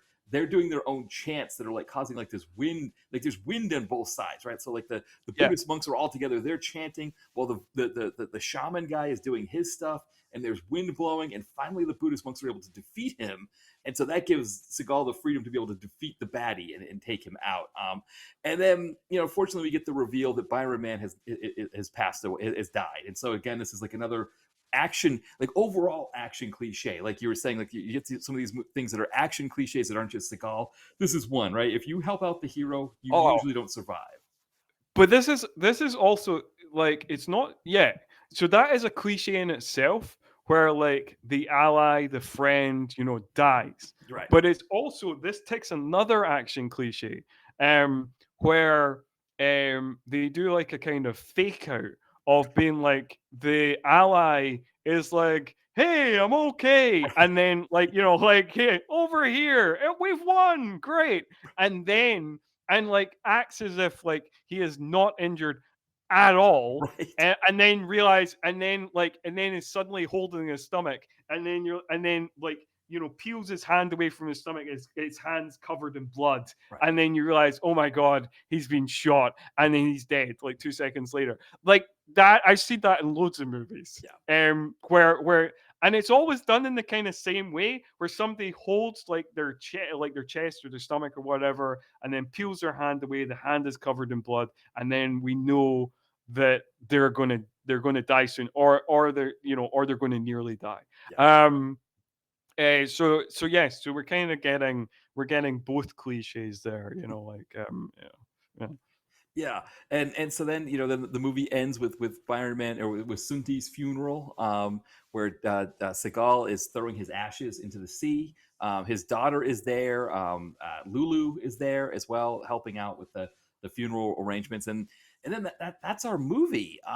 Yeah, I mean, I guess because Yeah. Seagal is a massive narcissist. Right. We have to end on like again. It's done in this quite cheesy way, where Seagal is throwing out Sunti's ashes, and then Sunti's face in his Buddhist robes appears gently over the water, Right. and then we finish on a close up of Seagal's face as he goes, "Goodbye, brother," Right. and then and then cut to credits, because we got to finish on a close up of Seagal. That's because that's the kind of guy he is. Right, exactly. Now, I don't want to wrap before we also do our whoever this person is who does the fake trivia on Seagal. They had a pretty good one here. It said Seagal gained 80 pounds for his role as the titular beast. So that's his, not as good as and I believe, actually, I think I was trying to show Ty from Comeuppance the breakfast Ben and Jerry's. I think somebody removed that trivia. So somebody might be going around and removing this guy's trivia, but this was a pretty good one here. Yeah, no, something might be. Like, yes, I think. Oh, I can't remember the one. There was a really funny one from The Keeper, where it was like he was mad about his hat. His hat blew off. Remember, like the hat right, yes, the yes, cowboy hat was blown off in the wind or whatever. Yeah. That was really good. Also, was it the breakfast Ben and Jerry's that also talked about his pal Vladdy P? Vladdy P. Yes, Vladdy P. Right, exactly. That's quality stuff. Yeah, whoever writes up this stuff is they're doing the Lord's work. They really are. Like they are. These are always great. So I hopefully, if people are listening out there, if one of you is out there reporting these as bad trivia, please stop.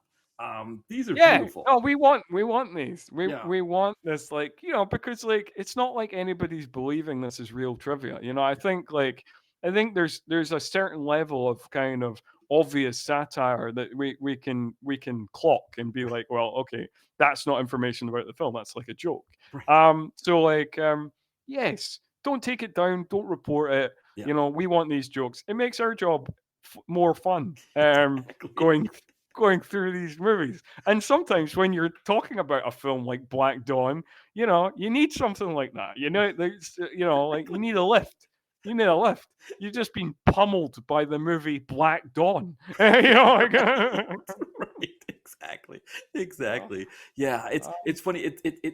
You can choose whether the trivia was helpful or not. And it's like it's not helpful in the sense that I believe it's trivia that's giving me background on the movie. It's helpful in the sense that it helps me get through the movie, which I think is important too. exactly. Yeah, Exactly. It's very important. It's very very, important. very helpful. You Exactly. know?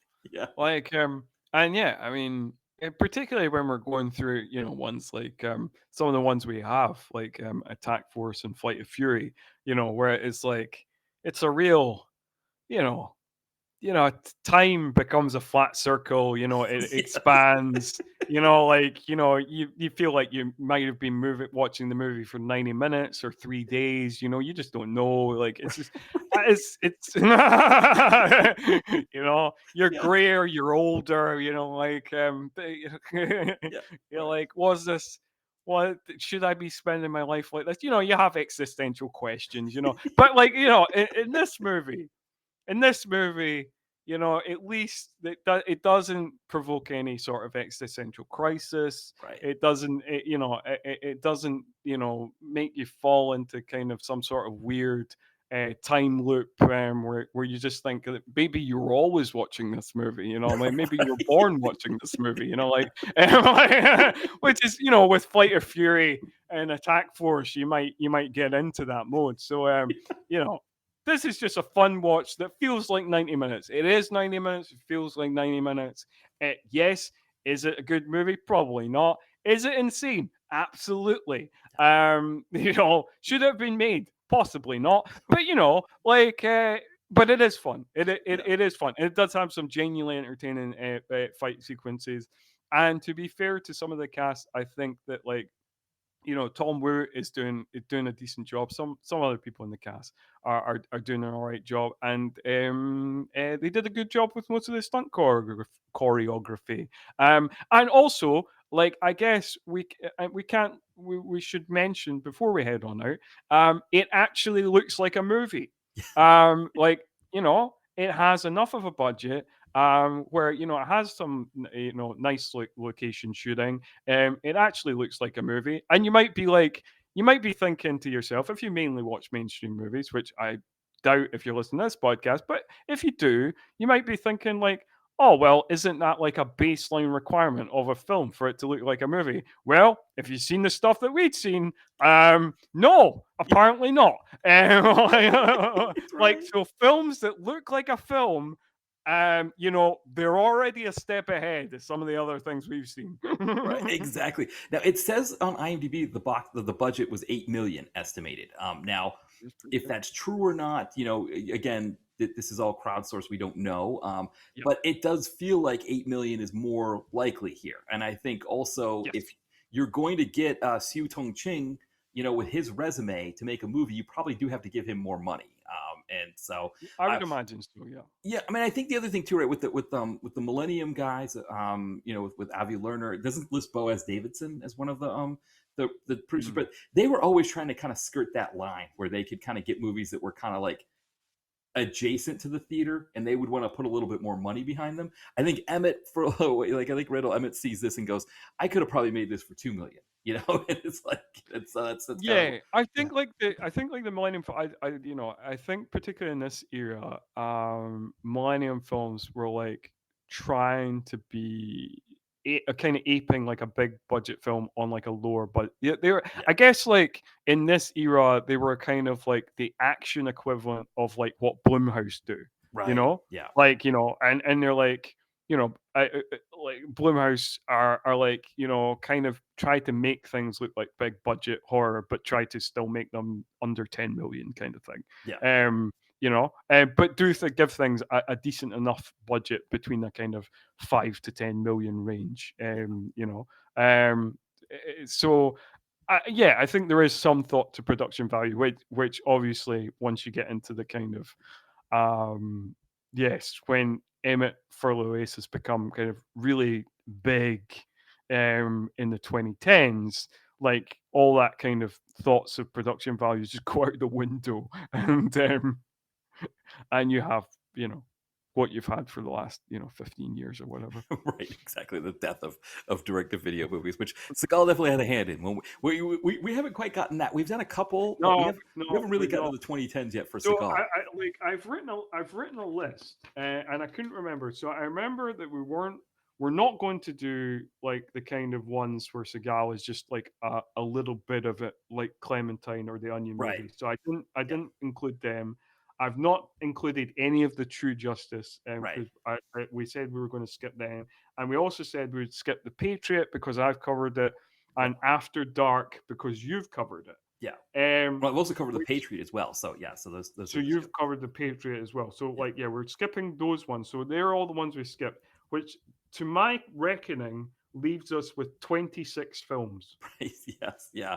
And again, The Keeper is the latest one we've done so far. So there is a whole lot of stuff in the 2010s. We've only scratched the surface of how this is going to get.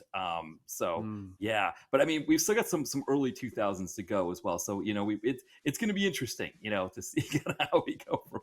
We still got like 9 from the 2000s. So we got. I don't know if we want to do Ticker because he's a smaller role in that. Right, exactly. That might be one to think about. Yeah. So that's question mark. So like if we did Ticker, the ones in the 2000s we've still to cover are Ticker, Out of Reach, Into the Sun, Submerged, Today You Die, Urban Justice, Kill Switch, and Driven to Kill. I think A Dangerous Man. Oh no, and A Dangerous Man. I think that's 2009 as well. Yeah. So that's the 9. That's the 9. Driven to Kill and The Dangerous Man. I think they're both 2009. So that's the 9 still in the 2000s we've got, and then we've got another.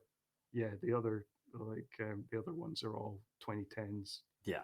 So we've got some so Belly of the Beast ended up being not so bad on this, but I think Belly of the Beast is one, as we're kind of wrapping up here, I think kind of final thoughts on it. I think Belly of the Beast is one that when people think Seagal DTV, they think of like Belly of the Beast as being that kind of thing. They don't realize how bad it ends up getting with the 2010s ones. And they're kind of like, okay, this is kind of a fun thing. You can make fun of it. You can goof around with it. And again, it's like a little bit higher quality. And so I think this is the kind of movie that sort of perpetuates the Seagal DTV thing. And then when the 2010s come, where he just does so many of them, that's when it kind of goes out. And I mean, I don't know what's going on with him at this point. He hasn't made anything since COVID, since Beyond the Law in 2019. I don't know if people just don't want to work with him anymore, but also I don't know what the market is for new Seagal. I will say these episodes, people like to listen to these. So I think Seagal is still someone who moves the needle, but it's the 2000s is a little bit more fun than the 2010s when it comes to Seagal. Yeah, right. Okay. Yeah. Well, we'll have to think about like what we'll cover next. But like this is one of the more fun ones, and like it is one of those ones where it's interesting how like you evolve as a viewer, and like when I first saw this, I probably would have rented it on DVD in 2004. It would have been like a Blockbuster rental. And when I first saw it, I was like, I had a little memory of it going in, rewatching it. I just remember thinking it was rubbish, and I kind of like jumped off the Seagal train at that point. But watching it, like over 20 years later, rewatching it over 20 years later, I was like, well, compared to some of the stuff I've watched, this is actually all right. You have the perspective. It's like we were talking about before with like, movies like Morbius or Madam Web, where it's like, it's a really bad movie for people who don't watch these kinds of movies, right? But when you watch these kinds of movies, you're kind of like, all right, there's a lot of things I didn't like in Morbius, but it's at least it's a movie, right? It's like, at least it's a movie that looks like a movie, which again, like I said, you might think that that's a baseline requirement, but again, there's a lot of movies out there don't look like movies. Exactly. Maybe that's a great place to leave it. As we're wrapping, Scott, anything that you wanted to plug? Oh yes. Yes. So I also host a podcast. And generally, this is like, my podcast is a bit different. It's not different in in terms of subject, because my podcast is all 90s action all the time, where we talk about 90s movie.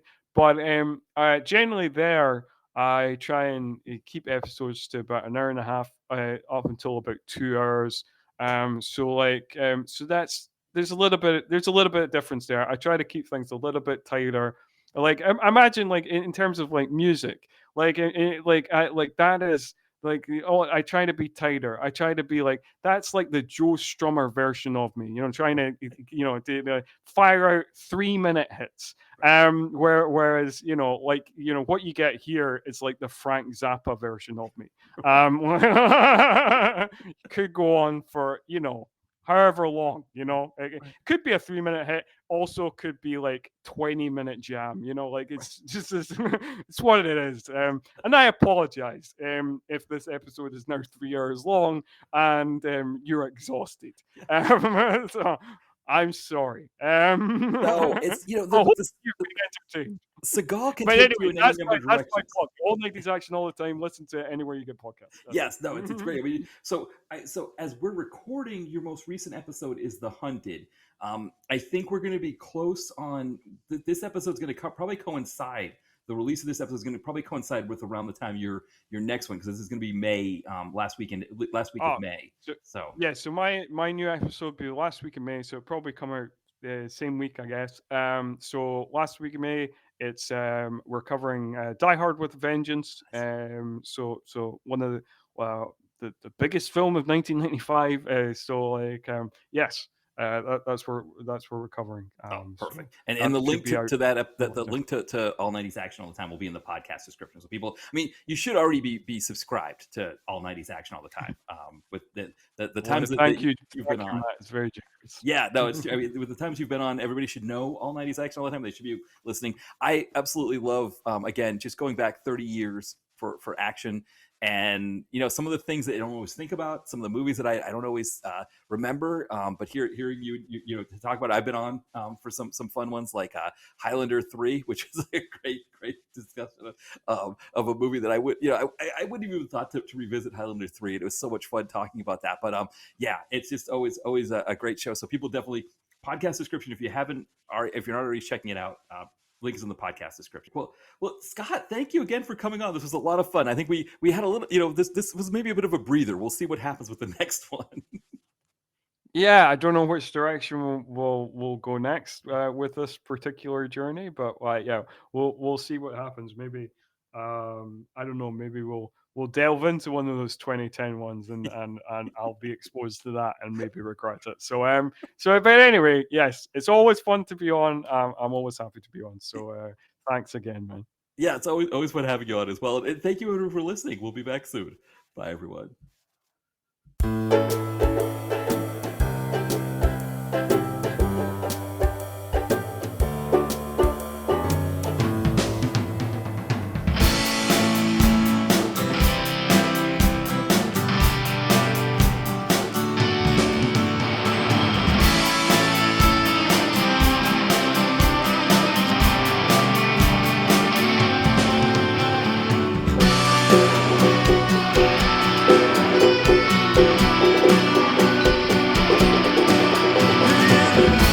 Director